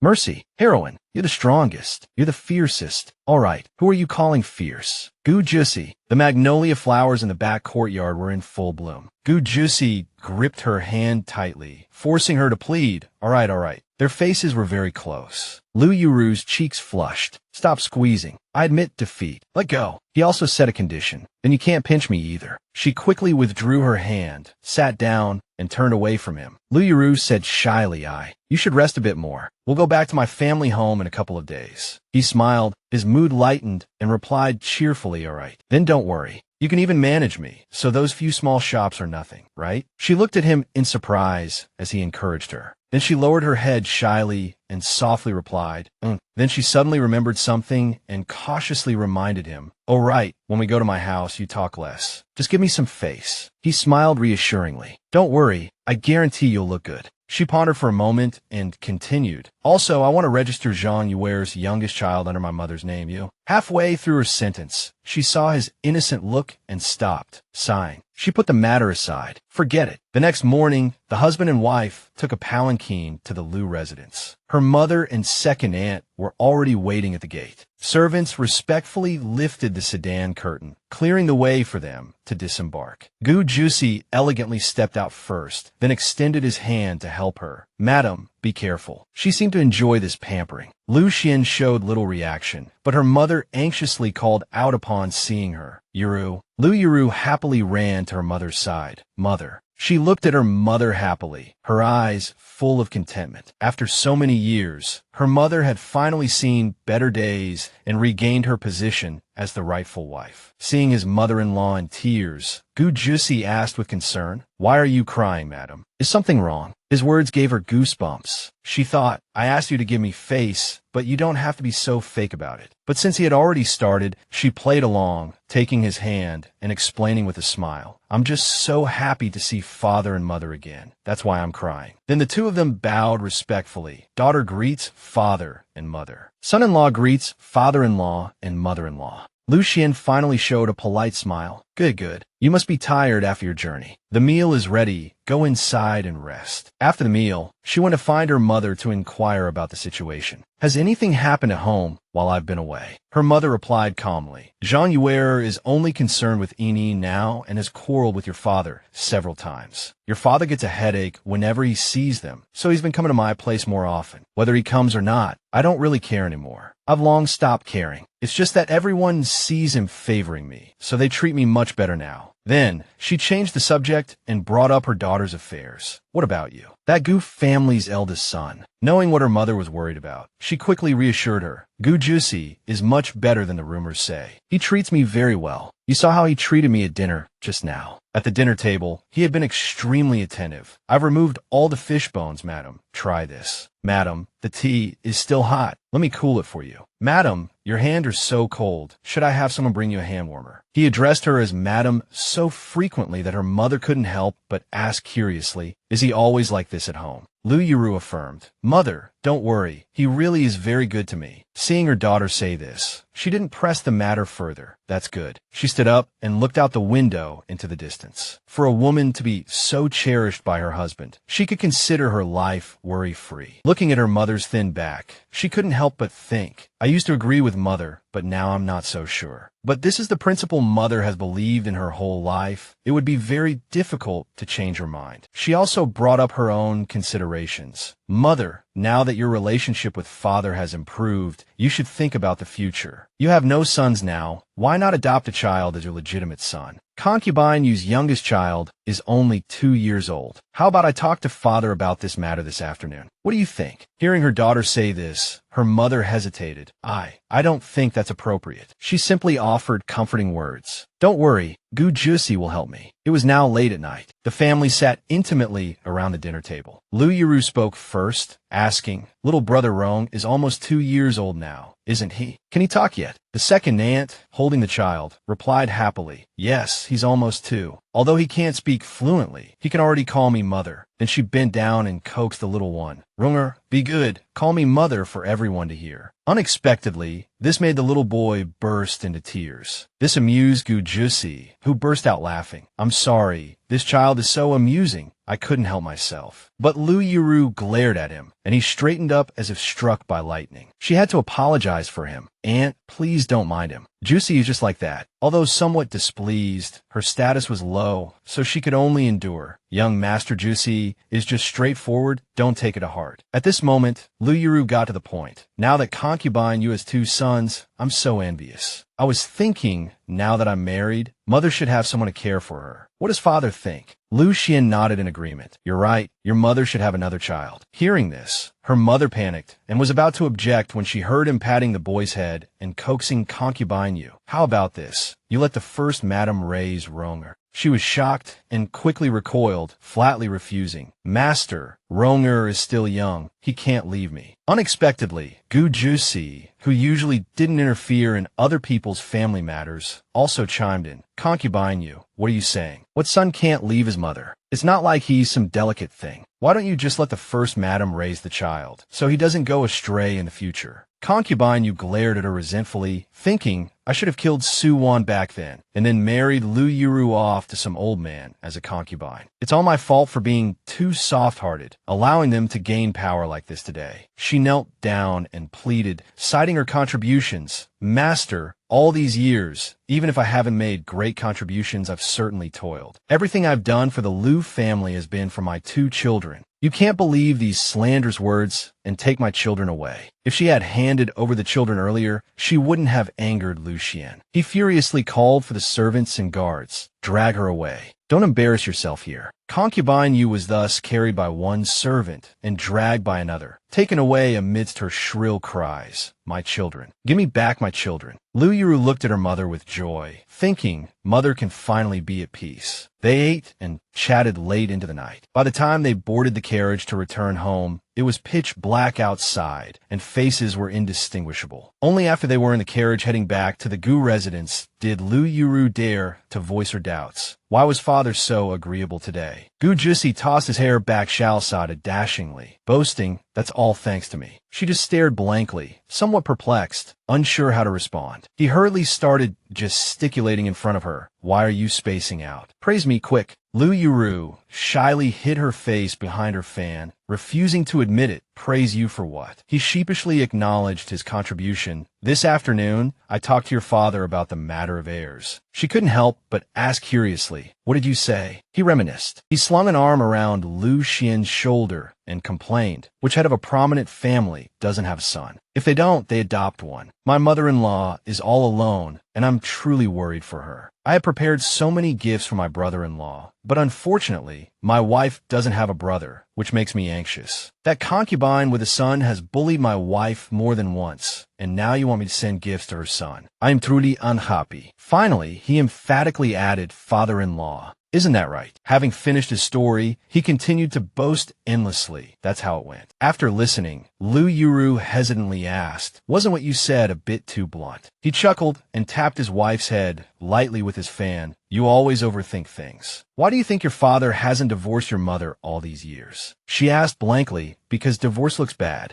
Goo Juicy patiently explained, your father cares about appearances. He hasn't divorced your mother because he still needs the Su family support. He dotes on Zhang Yuer, but he doesn't want to offend the Su family. If your mother had made a fuss earlier, wouldn't that have benefited that woman? Understanding everything now, she could only lower her eyes and say, men are truly calculating. Seeing her sadness, he added, men are also human. Who doesn't covet wealth and power? In your father's eyes, women are just tools to gain wealth and status. Now he wants to curry favor with our family. So naturally, he'll treat your mother well and cater to my every request. Your father knows what he's doing. After hearing his words, she sincerely praised Goo Juicy. You're truly amazing. Hearing her praise, his eyes widened in mock astonishment, and he pressed her against the carriage wall with one hand. Then he leaned in and whispered, call me husband. Goo Juicy's whispered words made her blush, and she shyly called him husband. Despite her shyness, Lu Yuru firmly repeated, husband, you're truly amazing. He gazed at her affectionately, his eyes filled with an indescribable tenderness. But the romantic atmosphere was quickly broken by her as she began to question him again. Tell me more about Zhang Yuer. What do you think of her? He crossed his arms and commanded tea. She obediently brought him a cup of hot tea and said, please have some. Seeing her obedience, he commented, Lu Yuru, I've discovered you're truly someone who can adapt to any situation. She didn't deny it. That's right. Those who achieve great things must have this kind of spirit. He took the teacup and pulled her into his embrace. All right, ask me anything you want today, and I'll tell you everything. She softly asked then, what do you think of Prince Liang? At the mere mention of him, Goo Juicy angrily slammed the teacup onto the armrest, gritting his teeth, that treacherous villain. He'll definitely betray us in the future. Hearing her husband say this, she became somewhat worried. Goo Juicy, do you know something? What's wrong? Before she could finish her question, he let out a huge yawn, and within seconds, he lay sprawled across her lap, sleeping like a log, muttering, I'm going to sleep. Don't bother me. No matter how much Lu Yuru shook him, he wouldn't wake up. Goo Juicy, wake up. Answer my question before you sleep. And so, it went until the next morning. She persistently called his name, tried to wake him. Goo Juicy, Goo Juicy. She hadn't slept all night. Her cheeks were hollow, her eyes dark-circled and bagged, making her look like a panda. Meanwhile, Goo Juicy remained curled up in the blankets, mumbling, "Didn't I say I wanted to rest? I'm really tired, completely exhausted. I just want to sleep." She ripped the blankets off him, demanding, "Answer one more question, and then you can sleep. Why did you say Prince Liang would betray us?" Sleepy-eyed, he quickly denied it. "Huh, did I say that? I was just talking nonsense. I don't remember anything." It wasn't until she yelled angrily, calling him Goo Juicy in full, that he was startled awake. I'll tell you.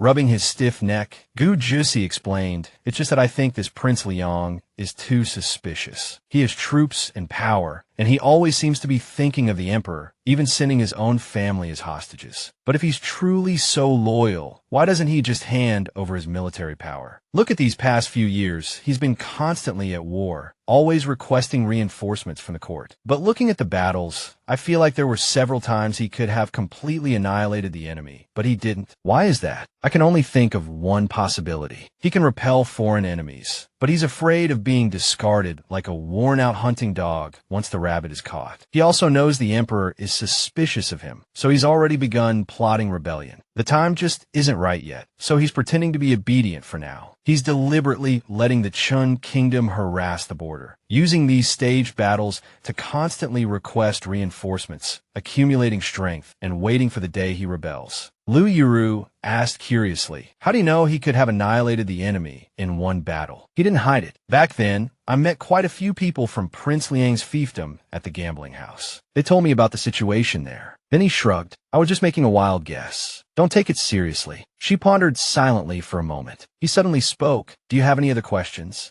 I want to sleep now. Seeing his sleepy-eyed effort to answer her questions, she felt a touch of warmth in her heart, and her voice softened. Sleep. Lu Yuru carefully tucked him in, thinking to herself, most of what Goo Juicy said made sense. Even if intelligence reports could be fabricated, casual conversations at the gambling house couldn't be faked. Suddenly, the door was pushed open, and In Hong poked her head in to report, Young madam, madam wants you to come over. Hearing this, she remained silent. There was no response. Cherry blossoms were in full bloom in the Goo family courtyard. Summoned by her mother-in-law, she quickly arrived and bowed respectfully. Mother, Madame Jiang held a bowl and greeted her cheerfully. Come quickly, finish your breakfast, and I'll take you to the shop. She lovingly added food to her bowl and asked gently, Yesterday, Juicy accompanied you back to your parents' home. Did he do anything wrong? She paused, recalling how tenderly he had coaxed her to call him husband yesterday. Blushing, she said, he was very good. Juicy helped me a lot. Madame Jiang encouraged her. You've worked hard. Once Juicy's studies are on track, you won't have to constantly supervise him, and you can spend more time on the business. I understand, Mother. It's getting late. We should go to the shop. She led her and introduced her to everyone. This is Manager Lu. She talked incessantly about the shop's location, management style, and sources of goods, leaving Lu Yuru exhausted just listening and trying to remember everything. It's also time for the year-end accounts. I'll take you through it once, and then you can help me check all the accounts.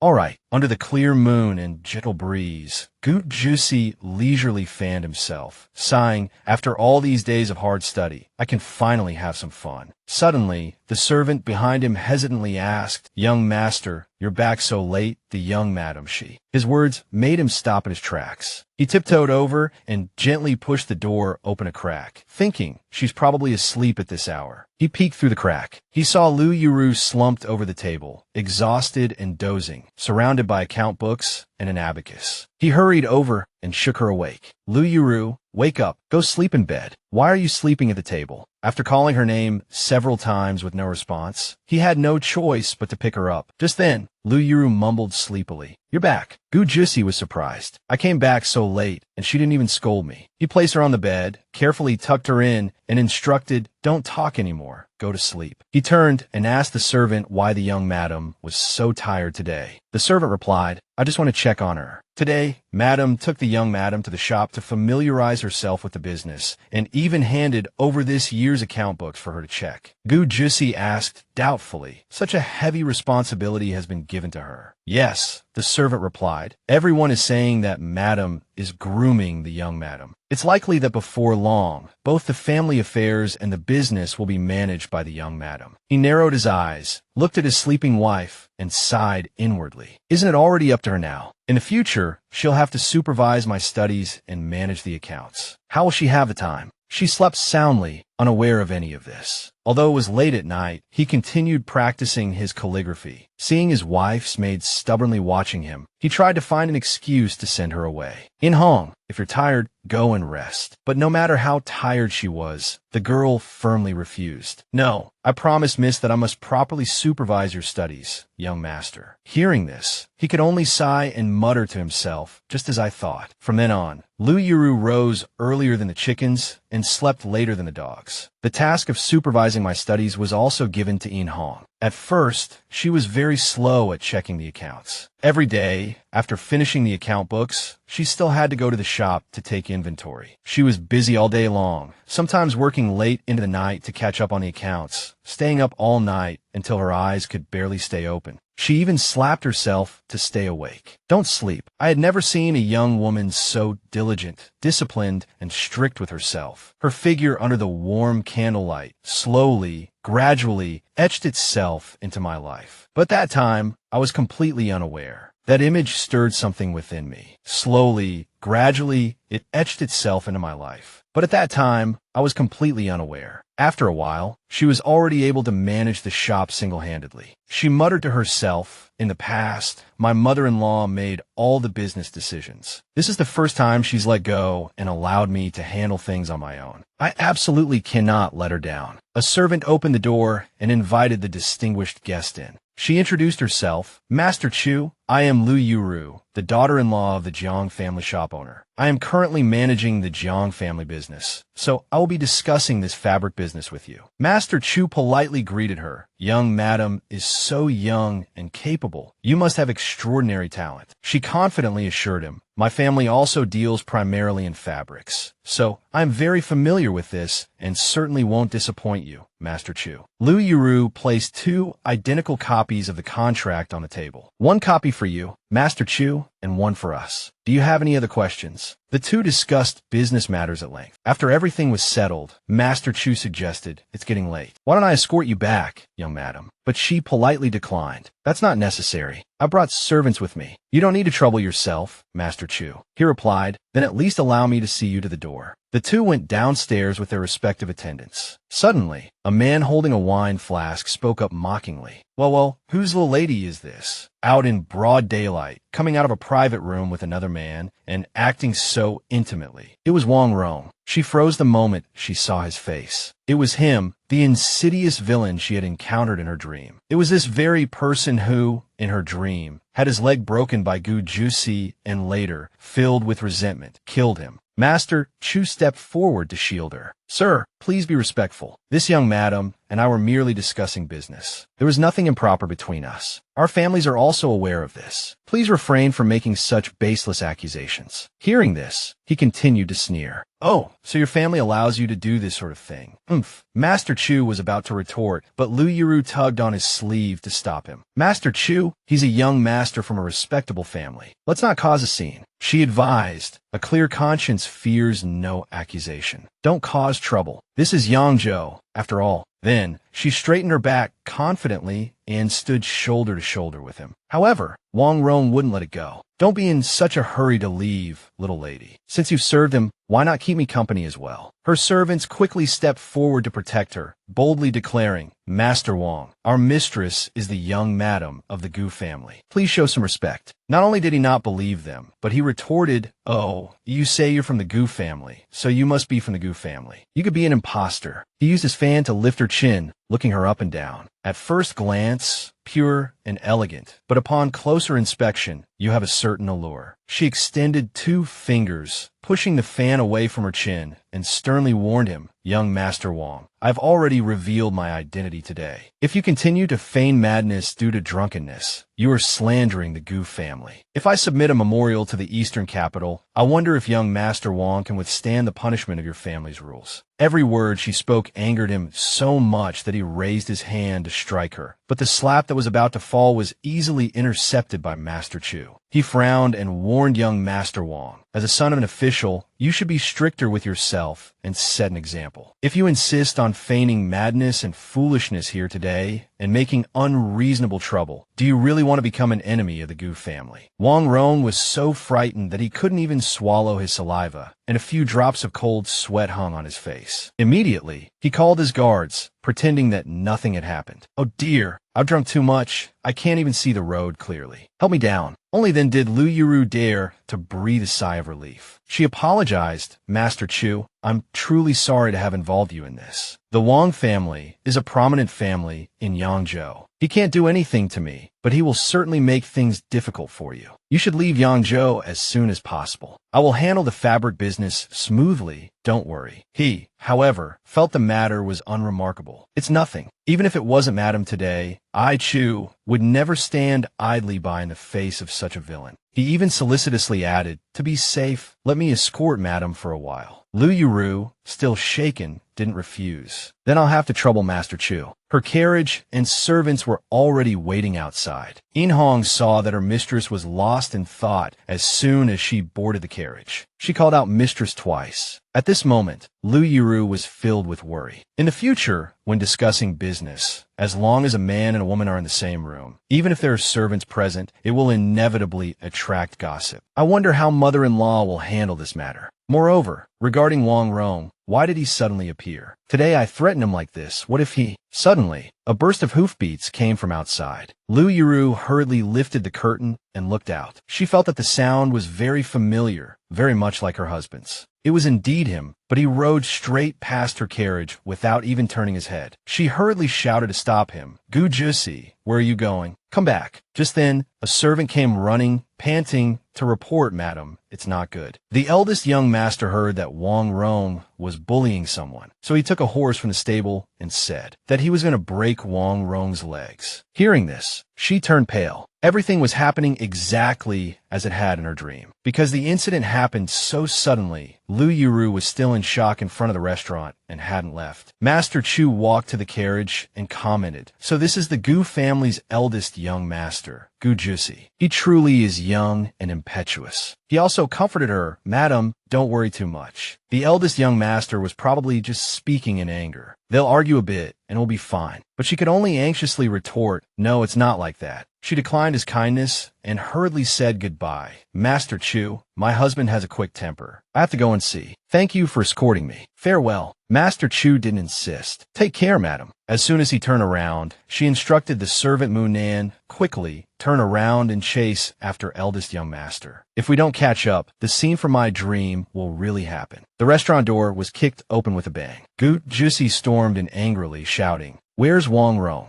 Wong Rome was arrogantly sitting in a chair, surrounded by women, and drunkenly replied, "Oh, who is it?" It turns out to be the Goo family's eldest young master, Goo Juicy. He even raised his wine bottle in front of Goo Juicy and mocked him. "Eldest young master Goo is always so flamboyant. Why are you dressed so plainly today? Wearing mourning clothes. Would you like me to offer you a drink?" Enraged, Goo Juicy grabbed him by the collar, lifted him up, and then threw him aside forcefully. Even sprawled on the ground, Wong Rome continued to curse him obscenely. Goo Juicy's momentum didn't diminish, but instead, he retorted directly, "Aren't you brave enough to act tough in front of me? I'd like to see who's the toughest in Yangzhou City. Come on, try acting tough in front of your father." Seeing Wong Rome panic, he hurriedly used his family background to threaten Goo Juicy. "If you dare to do this, my father won't let you off." He retorted without hesitation, "Your father? I won't even let your father off. Wong Rome, you insulted my Goo family first, so it's only right for me to teach you a lesson. What can your father say?" Wong Rome immediately argued back, "Nonsense. When did I insult your Goo family?" His face darkened. He explained to Wong Rome, "The person you just provoked is the young madam of the Goo family, my wife. You still say you didn't provoke me." Wong Rome was terrified and quickly denied it. "Oh, you're talking about the Goo family's young madam. It's all a misunderstanding. I was drunk. I didn't know." Goo Juicy slapped him across the face. "Now you know." At this moment, Wong Rome's 2 bodyguards hurriedly rushed over. Young master, are you all right?" He angrily cursed. "Why are you only here now? I almost got beaten to death by him." Goo Juicy, Wong Rome cursed through gritted teeth. Your family is shameless, letting your woman go out and chat and laugh with men. Can you blame me for not knowing? She's already married, yet she's so brazen. Goo Juicy angrily rebuked. All the women in your family are like turtles hiding in their shells, unable to stand seeing my wife living comfortably. I dote on her. Who are you to criticize? Wong Rome directly threatened Goo Juicy. Don't go too far, or you'll regret it. Goo Juicy didn't let Wong Rome continue his nonsense. He fiercely kicked him in the chest, sending him stumbling backward. Then I'll make you regret it now. The surrounding people panicked, shouting, "Fight! Fight!" Seeing a group of people pointing swords at him, Goo Juicy warned, anyone who dares to take a step forward, just try it. The two bodyguards panicked, unable to think of a solution and not daring to risk their lives to protect their master. Wong Rome could only drag himself backward, retreating step by step to avoid the beating, stammering, "Why you? What are you going to do?" His eyes were now bloodshot. He stomped on Wong Rome's leg, breaking the bone. The pain made him scream, tears streaming uncontrollably down his face.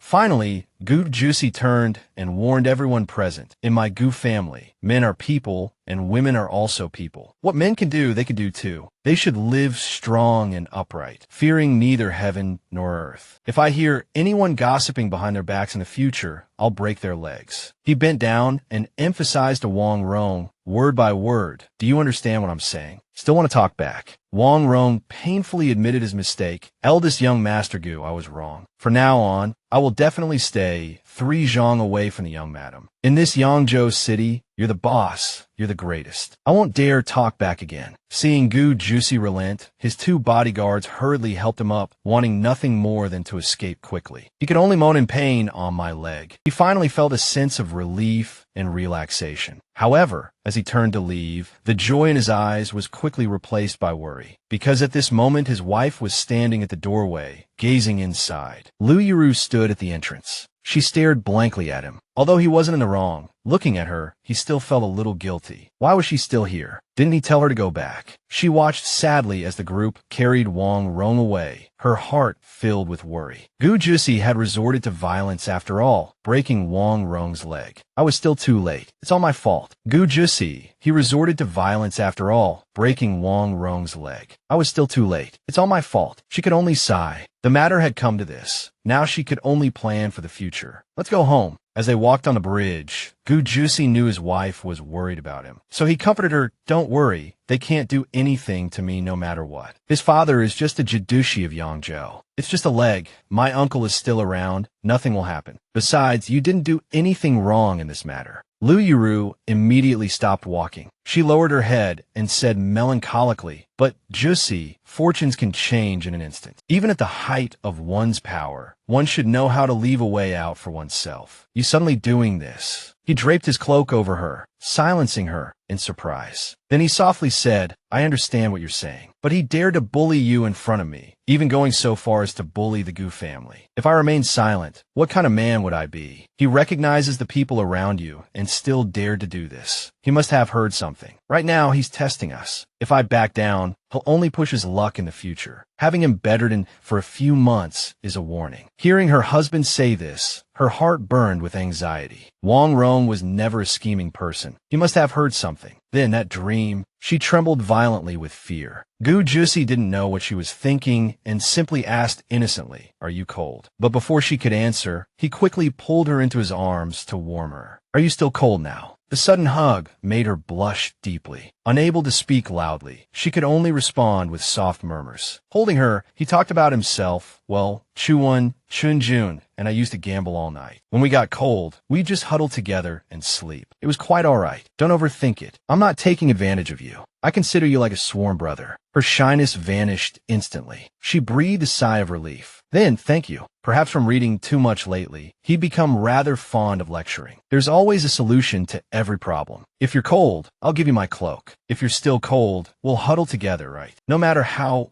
big the issue, there's always a way to deal with it. Don't frown all the time. You're already my wife. Even if we separate in the future, As long as we are husband and wife for a single day, I will protect you for that day. Don't be afraid. I'm here. I won't let you suffer any grievances. If anyone dares to bully you," she interrupted him, "you'll break their legs." Goo Juicy nodded. Precisely. At this moment, Yuru's heart finally found some peace. But she still had some doubts. She thought, he says he understands. Juicy used to hate me so much. He married me, yet he wasn't angry, nor did he make things difficult for me. The rest of her thoughts, she only dared to keep to herself. Now he even protects me wholeheartedly, not running around for me. Goo Juicy responded casually, "I'm not someone who doesn't know right from wrong. You married into the Goo family to take responsibility for me. You treated me with sincerity, forced me to study, and made me quit gambling, all because you were afraid I'd ruin my future. I remember all of this. I remember all the good you've done for me. I'm this kind of person. Whoever treats me well, I'll repay them tenfold. Besides, you marrying into the Goo family was originally my fault. Not only should I not resent you, but I should also protect you, to make sure you don't regret marrying me. This is the duty of a husband." Every word struck her heart, filling it with sweetness. For so many years, it was the first time someone treated her so fairly and so openly, passionately, and without disguise,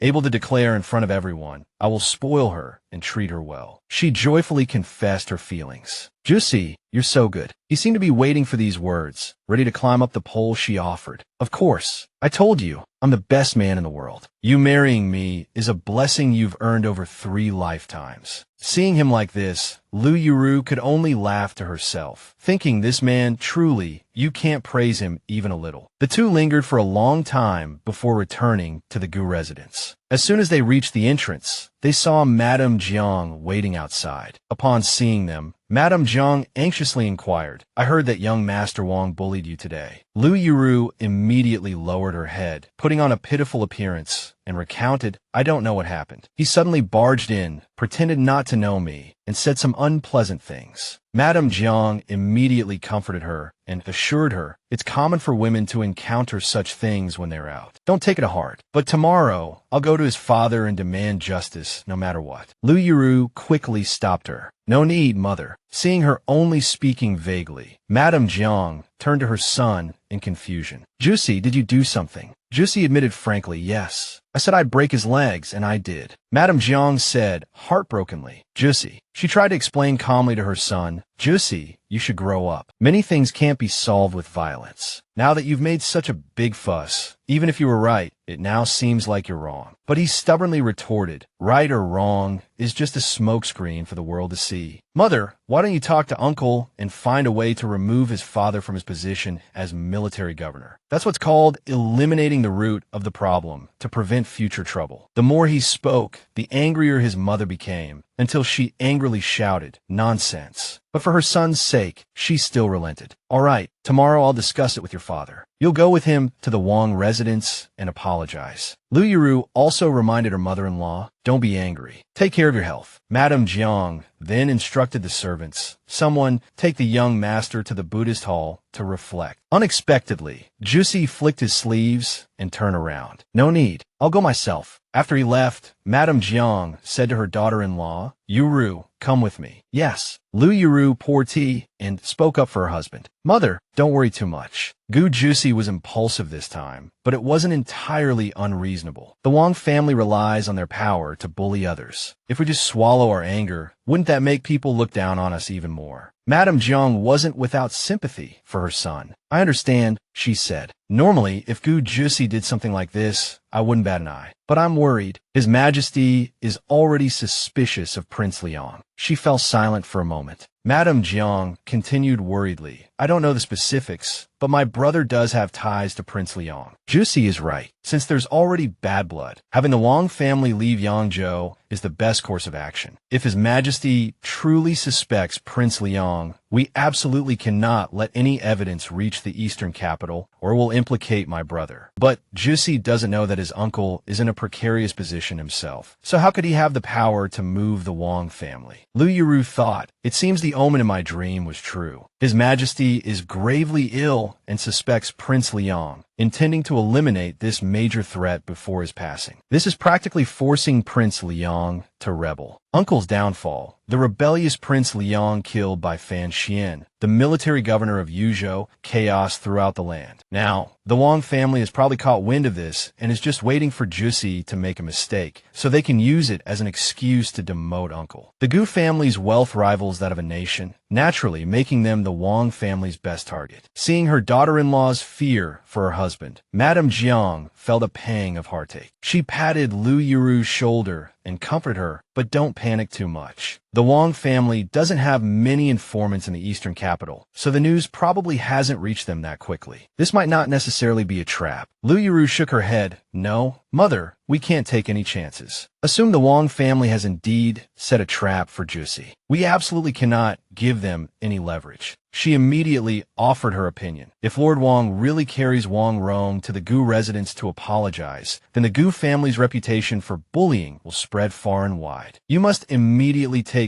Juicy to apologize, and you must let everyone, high and low, witness it and be completely convinced so that no one can accuse us of bias. Madame Jiang pondered for a moment and nodded in agreement. You're right. She quickly said, hurry and prepare the carriage. I'll take him there right away. She immediately had someone prepare the carriage to go to the Wong residence. As she was getting into the carriage, she saw Juicy loudly munching on something and asked in surprise, who gave you that chicken leg? He wiped his mouth and replied, Munin gave it to me. They only said to confine me to the Buddhist hall, not starve me to death. Only you, this cruel woman, would be so heartless. She lowered her head and said sadly, Mother originally planned to apologize tomorrow, but His Majesty is already suspicious of Prince Liang. I'm afraid this matter with Wong Rome is a trap. He suddenly and firmly uttered 4 words. I don't regret it, making her look at him in surprise. Honestly, when I hit him, I considered it might be a trap. At worst, I'll just go with Mother to apologize. I'll break my own leg in front of everyone. Even if this matter reaches the eastern capital, it will be difficult to hold me accountable. He sadly muttered to himself. It seems the Goo family is about to face a great calamity. She gazed at him, a melancholic thought flashing through her mind. At first, I only hoped he would mature. But now that he truly is showing it, I can't help but feel that the innocence that hasn't been weathered by hardship is the most precious. His eyes brimming with tears, full of sadness, he still asked her with concern, what's with that expression? I'm the one who's going to have his leg broken. I'm not even upset, so why are you? Lu Yuru turned to him and vowed, Juicy, don't worry. I'll go with you. If they really break your leg, I'll carry you home. He was stunned. Deeply moved, he playfully pinched her cheek. Yeah, the Goo family hasn't fallen so low that our young madam needs to carry me. He handed her a cup of tea to comfort her. All right, don't be so down. I've thought this through. Don't worry. Here, have some hot tea to warm yourself up. Although he pretended to be calm, the hand holding the cup couldn't help but tremble. Seeing this, she felt even more heartache for him. He didn't say it aloud, nor did he show it on his face, but in his heart, he was terrified. Juicy was intelligent, but he was still inexperienced in life. Seeing his parents looking weary for the first time made him realize that he had to mature and face the storms. But deep down, a trace of vulnerability remained. Lu Yuru placed her hand over his, warming him. Juicy turned to her abruptly in surprise, about to ask you. When she affirmed with a firm tone, don't be afraid. I'm here with you. I'll help you stand. You won't lose face. A wave of warmth surged through his heart. Okay, thank you, my young madam. The carriage, before even departing, stopped. Madame Zhang's voice came from outside. Lord Wong. Lu Yuru peeked out. It was Wong Shanquan. Madame Zhang feigned ignorance and asked curiously, Lord Wong, where are you going? I was just about to visit your residence to pay my respects. Wong Shanquan replied politely, Madame Goo, I was also on my way to the Goo residence to pay my respects to Master Goo and Madame Goo. What a coincidence to meet you here. He lowered his head apologetically. My son had a conflict with your esteemed son at the restaurant. I was extremely worried when I heard about it, so I specifically brought him here to apologize. I hope Lord Goo, considering that my son's leg is already broken, will show mercy and forgive him. This old man apologizes on his behalf. Wang Shanquan began his speech with a pained expression, saying his son was drunk and didn't know the woman was Lord Goo's wife. He was momentarily stunned by her beauty and wanted to approach her, but unintentionally offended young Master Goo. Whatever punishment you deem fit, we will accept. We only ask the Goo family to be lenient and let this matter pass. Madame Jiang was so shocked by these words that she couldn't speak, thinking how could he be so shameless. Sure enough, the surrounding crowd began to stir. Young Master Goo is truly ruthless. Young Master Wong only wanted to get to know the young madam, and his leg was broken. We also heard he was in seclusion studying, and thought he had changed his ways. Alas, a leopard can't change its spots. This doesn't look like he's changed at all.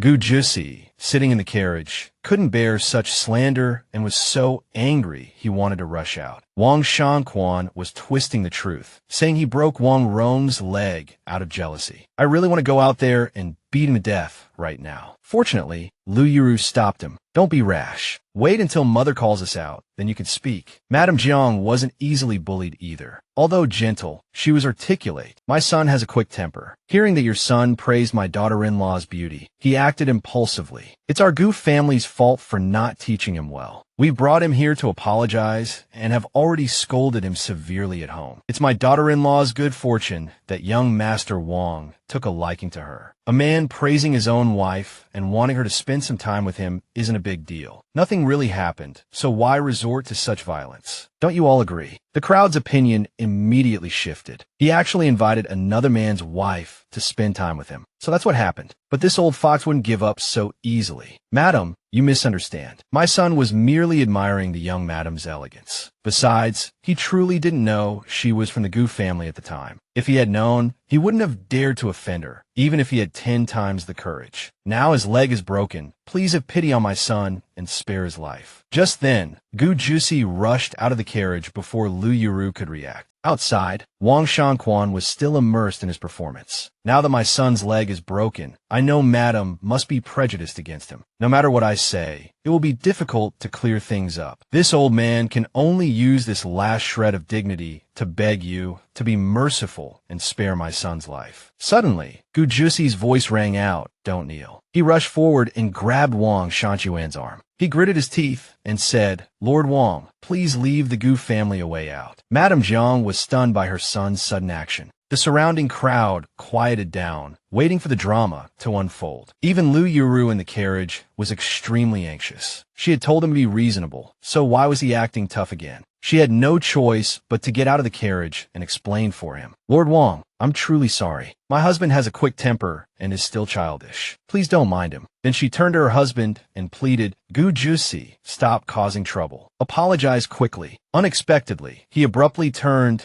and helped Wang Shanquan up, taking the blame upon himself. "Lord Wong, it was my fault that I hit young Master Wong today. I'm willing to apologize. But before that, I hope young Master Wong will apologize to my wife first." Everyone saw his sincerity, but no one knew his hand was tightly gripping Wang Shanquan's arm as a threat, causing him to stammer, Young Master Goo, mercy is a virtue." This was the phrase he was waiting for. He released Wang Shanquan and slowly recounted, "Today my wife went to the restaurant to discuss business. For some reason, young Master Wong spoke to her frivolously. My wife is gentle and wanted to leave, but young Master Wong insisted she stay and keep him company. Wong Rome angrily retorted, "You're lying. I merely complimented the young madam and asked where she was from. How is that frivolous?" This was a trap he had set for him, a direct question. "My confidant was accompanying my wife. How could you not know her? Even if you didn't recognize her, my wife is just an ordinary woman. Could young Master Wong, relying on his family's influence, bully and harass her at will?" As if rehearsed, Wang Shanquan quickly gave his son a look. Wong Rome received the signal and immediately understood, starting to cry out in coordination with his father, "Your uncle is the minister of the East Capital, and the Goo family is the richest in Yangzhou. My father is just a local official. Do you think I would dare to offend you? Now, it's all up to you to say what happened." Goo Juicy cupped his hands and said, "My uncle is a minister, but under the emperor's rule, the law is clear. My Goo family is but a merchant family. How dare we abuse our power? Lord Wong, you are an imperial official. If you kneel to us, wouldn't you be putting our Goo family in the crosshairs? However, I did hit young Master Wong today, and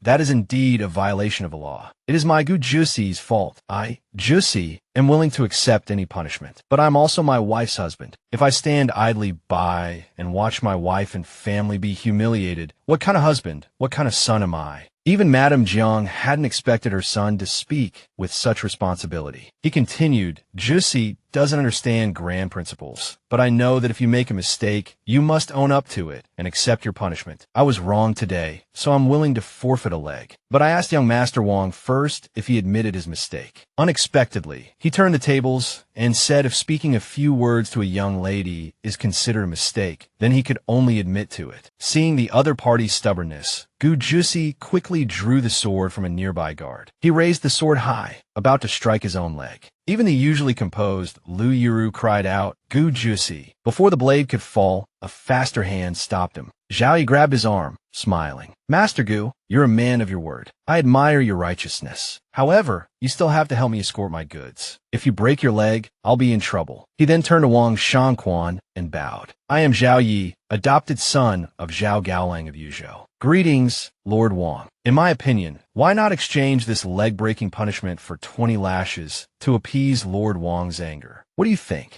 Seeing someone of higher status arrive, the old official didn't dare to make further demands. "Ah, so it's young Master Zhao. You're too kind. Although my son is seriously injured, it's not worth Master Goo maiming himself. Let's forget about this matter." At this time, Madame Jiang stepped forward and said, "Lord Wang, you are too kind. This is just a matter between youngsters. Let's not damage the harmony between our families." Not wanting to prolong his humiliation, Wang Shanquan quickly found a way out. "The Goo family is not holding my son accountable. I, Wang, am extremely grateful. Since it was a misunderstanding, I'll take my leave now." He hurriedly ordered his guards to carry his crippled son away. Suddenly, Goo Juicy spoke again. "Stop." Wong Rome was so frightened he didn't dare to breathe. He said coldly, "You haven't apologized to Yuru." Wong Rome retorted indignantly, "Goo Juicy, don't go too far. You're clearly abusing your power." Goo Juicy gripped the whip, stating firmly, "I am not abusing my power." He then grabbed the end of the whip. He lashed it hard against his own back, the whip tearing his clothes. Even this stubbornly strong man had to clench his teeth to suppress a cry of pain. Both Lu Yuru and Madame Jiang wanted to cry out and stop him, but it was too late. He asked again. I said, "If you make a mistake, you must own up to it. Young Master Wong, do you admit your mistake?" Although Wong Rome was somewhat afraid, he remained silent. He gritted his teeth and asked again, "Young Master Wong, do you admit your mistake?" He lashed himself across the back again. 7 lashes. "Young Master Wong, do you admit your mistake?" 11 lashes. "Young Master Wong, do you admit your mistake?" The onlookers didn't dare even whisper. Even a cunning old fox like Wang Shanquan was starting to panic at this display. 19 lashes. "Young Master Wong, do you admit your mistake?" He raised the whip high, about to count to 20, when Madame Jiang rushed forward to stop him, her heart aching. She grabbed his arm. "Enough, Juicy, enough." Although he was in excruciating pain, he couldn't bear to see his mother so distressed. He hardened his heart and said, "I'm fine. I'm almost 20. I'm a man. Don't do this." It's embarrassing. Not wanting to make things difficult for him, she could only cover her mouth, tears welling in her eyes, and plead, "Juicy, don't do this." He resolutely lashed his back one more time, persevering. 20 lashes. "Young Master Wong, do you admit your mistake?" His brow was furrowed, enduring the intense pain, sweat dripping down his face. He stepped closer to Wong Rome, his impatience growing. "Young Master Wong, I've endured 20 lashes. Are you still not going to apologize to the Goo family?" At this point, Wong Rome could no longer hold back his emotions and burst into tears. "I'm sorry. I was wrong. Madame Lu, I apologize to you. I was wrong." Having received his apology, Goo Juicy finally smiled in satisfaction. Then, exhausted, he collapsed. He fainted from the pain. Lu Yuru rushed forward to support him, crying out in distress, "Goo Juicy." He managed to lift his head and show her the fruits of his victory. "See, I made him apologize." Seeing him endure such pain for her, she couldn't help but scold him, a mixture of exasperation and amusement in her voice. "You big fool." After returning to his quarters, tending to his wounds, and cleaning himself up, he turned to his wife and pleaded, "My back is really hurting badly today. I don't want to sleep on the floor again. Can we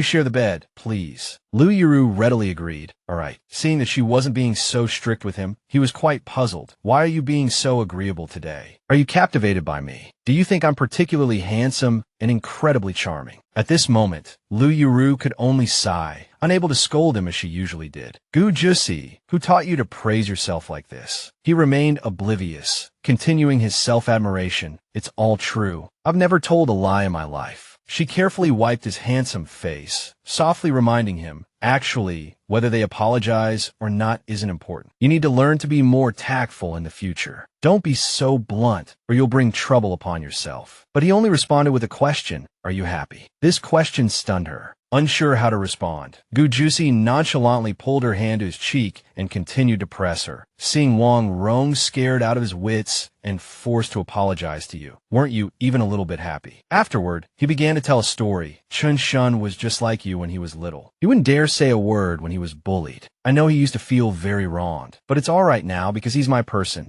I will protect him. I once took him to find every single person who bullied him. When he heard their apologies, he cried tears of joy. Now, Yuru's eyes were also brimming with tears. Seeing that she was about to cry, he stammered, Why you? Why are you crying? I won't be so impulsive anymore. Let's look at it from another perspective. Today we taught the Wong family a lesson. 20 lashes for a crippled leg. We totally came out on top. He pinched her cheek, pleading, don't cry anymore. Give me a smile, come on. When she finally broke into a smile and wiped away the remaining tears, he said with satisfaction, that's right. With me here, what is there to be upset about? If you keep crying like this, it'll make me, your husband, feel like a failure, you know. Do I have to be like King Yu of Zhou, lighting beacon fires just to amuse you before you'll be happy? Suddenly, she spoke the words she had kept hidden in her heart for so long. Having someone treat me like this, I'm happy. I'm truly happy. She paused, then shyly continued, I just feel sorry for you, that's all. Goo Juicy, not noticing his own cheeks flushing with shyness, hurriedly replied, oh, it's nothing. I used to fight a lot. I have thick skin and flesh, it's no big deal. Then he quickly hugged a pillow, turned over, and said, wife, calm down, okay? Don't think too highly of me. You should think this way. If it weren't for me, you would have married Yi Shuren. The Yi family is so much better. The Yi family are all upright officials. They don't take sides. They don't form factions. No matter how chaotic the world becomes, they always manage to live peacefully. But our family, it prospers because of me, and it will also fall because of me. You married into this family, and if I don't treat you well, then your life will be too miserable. His voice gradually lowered. Yuru, I'm saying in case. Okay, if one day the Goo family faces utter ruin, you mustn't do anything foolish. Staying alive is more important than anything else. He turned around, looking directly into her eyes, and confessed his true feelings. I've already written a divorce letter for you. Don't think that I'm abandoning you or going back on my word, and don't think that I'm mistreating you. I just want you to have a safe, fulfilling, and peaceful life. Goo Juicy gazed at her, sincerely saying, I wrote a divorce letter for you, but please don't think that I'm abandoning you, breaking my promise, or that I'm heartless. I just want you to have a stable, fulfilling, and peaceful life. Yuru thought sadly, the Goo family is so good, I'm reluctant to leave them. But if the day of my dream really comes, I'm just an ordinary person. What can I change? I'm afraid I really will have to leave. Suddenly, he flicked her forehead. To break the tense atmosphere, he laughed and teased her. I'm just talking nonsense. That day will never come. My parents are so capable, don't worry. She smiled in response. I know. She stood up, walked toward the candle, and confessed, actually, what you were thinking just now makes some sense. Let's consider the worst-case scenario. If it's really as you say, and one day Prince Liang rebels, my cousin is his concubine, and my uncle has a close relationship with Prince Liang. As she spoke, she blew out the bright candle flame. The surroundings immediately plunged into darkness, with only her voice echoing. What do you think will happen next? He stroked his chin, offering his speculation. If I were your uncle, I would risk everything and find a way to send the children in the family into the palace to marry a prince or princess. Then, when Prince Liang makes his move, I would sit on a mountain and watch the tigers fight, siding with whoever wins in the end. Yuru then took the opportunity to explain. So that's why my uncle intends for you to marry a princess. Only then was he startled by the truth. Wait, doesn't that mean he already knows that Prince Liang is going to rebel? She gently patted his head to soothe him, saying it was all right. It was all just speculation, nothing to take seriously. Once the tension eased, Goo Juicy realized they were being a bit too intimate. He indignantly asked her what she thought she was doing, patting his head like he was a dog. She simply retorted that his hair was so smooth, it felt nice to touch. Blushing, he smoothed his hair, taking the opportunity to scold his wife, asking how she could be so forward. A man's head wasn't something to be patted casually. She giggled, covering her mouth, but you're my husband. The next morning, Yuru strolled in the courtyard. courtyard, lost in thought. Goo Juicy had invited Mr. Wong over early that morning for a lesson on the current state of affairs in the world. She figured he must have realized the imperial examinations were no longer a viable option, so he needed to learn the most essential things first. Although he'd been joking last night, Goo Juicy had probably already made up his mind. As soon as she entered the room, she saw him instructing a servant that Mr. Wong's knowledge wasn't sufficient. Listen to me, go and investigate the names, backgrounds, and temperaments of all the officials in the 13 prefectures. Then bring the information to me, understand? His confidant immediately bowed and accepted the order. Yes, young master. Seeing her, he asked cheerfully, weren't you going to have breakfast with my parents? Why are you back so early? Didn't my mother keep you to chat longer?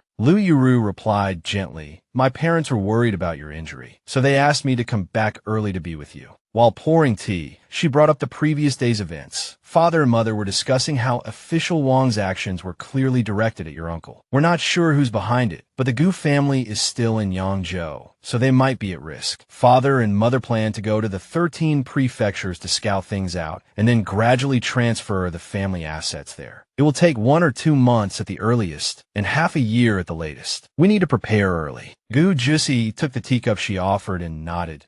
Mother is always so thoughtful. Hearing this, she asked curiously, couldn't father have thought of that? He replied decisively, impossible. That old man isn't as astute as my mother. We're lucky he didn't turn me in this time for the sake of justice. Yuru disagreed with his nonsense. How can you think so poorly of your father? I've heard that both your parents dote on you. The mention of Yulongwa brought a look of distress to his face. He's a strange man. He always thinks that stubborn people are spoiled by their parents. Many people believe that if a child is disobedient, a beating will fix it. If they do something wrong, it must be because they haven't been beaten enough. She listened to her husband blankly. I hate that kind of thinking. The more they beat me, the more I want to rebel. It just makes people think my father isn't strict enough. I was weak as a child, so every time he beat me, my mother had to desperately stop him. It caused chaos in the house. Yuru asked curiously, then why didn't you just obey? Endure one beating, and it would be over. He retorted, are you stupid? If you obey after one beating, he'll think it works and beat you every time something happens. Do you know why everyone thinks this way? It's because those beaten children endured it, which only emboldened the adults. His eyes lit up as he continued. Do you know why young people rebel? Because we have things we want to say, and we want to tell them in our own way that beating us is useless. I can only improve myself, and it's certainly not because you're forcing me. The more she listened, the more enlightened she felt. Your ideas sound strange, but they make a lot of sense. But as soon as she praised him, he replied smugly, I'm always right. Yuru continued to question him. But if beating you doesn't work, then why did you agree to study after I drag you back from the Spring Breeze Pavilion? He scratched his head, almost afraid to say, wasn't that because I felt guilty towards you and was afraid of angering you to death? With my skills, if a real fight broke out, I wouldn't be afraid of blood spilling in the Spring Breeze Pavilion. The one injured or dead certainly wouldn't have been me. But I was afraid that with your stubborn temper, you really would hang yourself on my front door. She looked carefully at her handsome husband, recalling the saying, a gentleman can be deceived by honesty, but not by dishonesty. In my short life of just over a decade, I've met many men, including the sons of the Yi family, known for their strict upbringing, but none of them live by this principle as sincerely as Goo Juicy. She recalled every lash that landed on his back for her. I said, one must admit their mistakes, young Master Wong. Do you know your mistake? This man, who had always been labeled a Wanko, wastrel/profligate, seemed to be quietly, inexplicably, walking the path of a gentleman. He retreated in order to advance, using his concessions to teach me. Goo Juicy planted that rebellion, that incomprehension in my heart, letting it take root and sprout. I was like an outsider, walking into his world, quietly watching, understanding, and delving deeper into him. Goo Juicy blushed under her gaze and couldn't help but ask curiously, why are you looking at me like that? What are you thinking? She thought, you truly are a treasure beyond my imagination. Every time I explore, I discover something new. This time she smiled sincerely and said word by word, thank you for giving me a new beginning. A truly arduous yet truly free and unrestrained life. She raised her teacup, and he, without any hesitation, clinked his cup against hers. "All right," he said solemnly, "to our beautiful dream, to our future path, may it be as beautiful as a brocade, boundless and vast." When they understood each other's hearts, they were willing to join hands and face all the hardships in life together.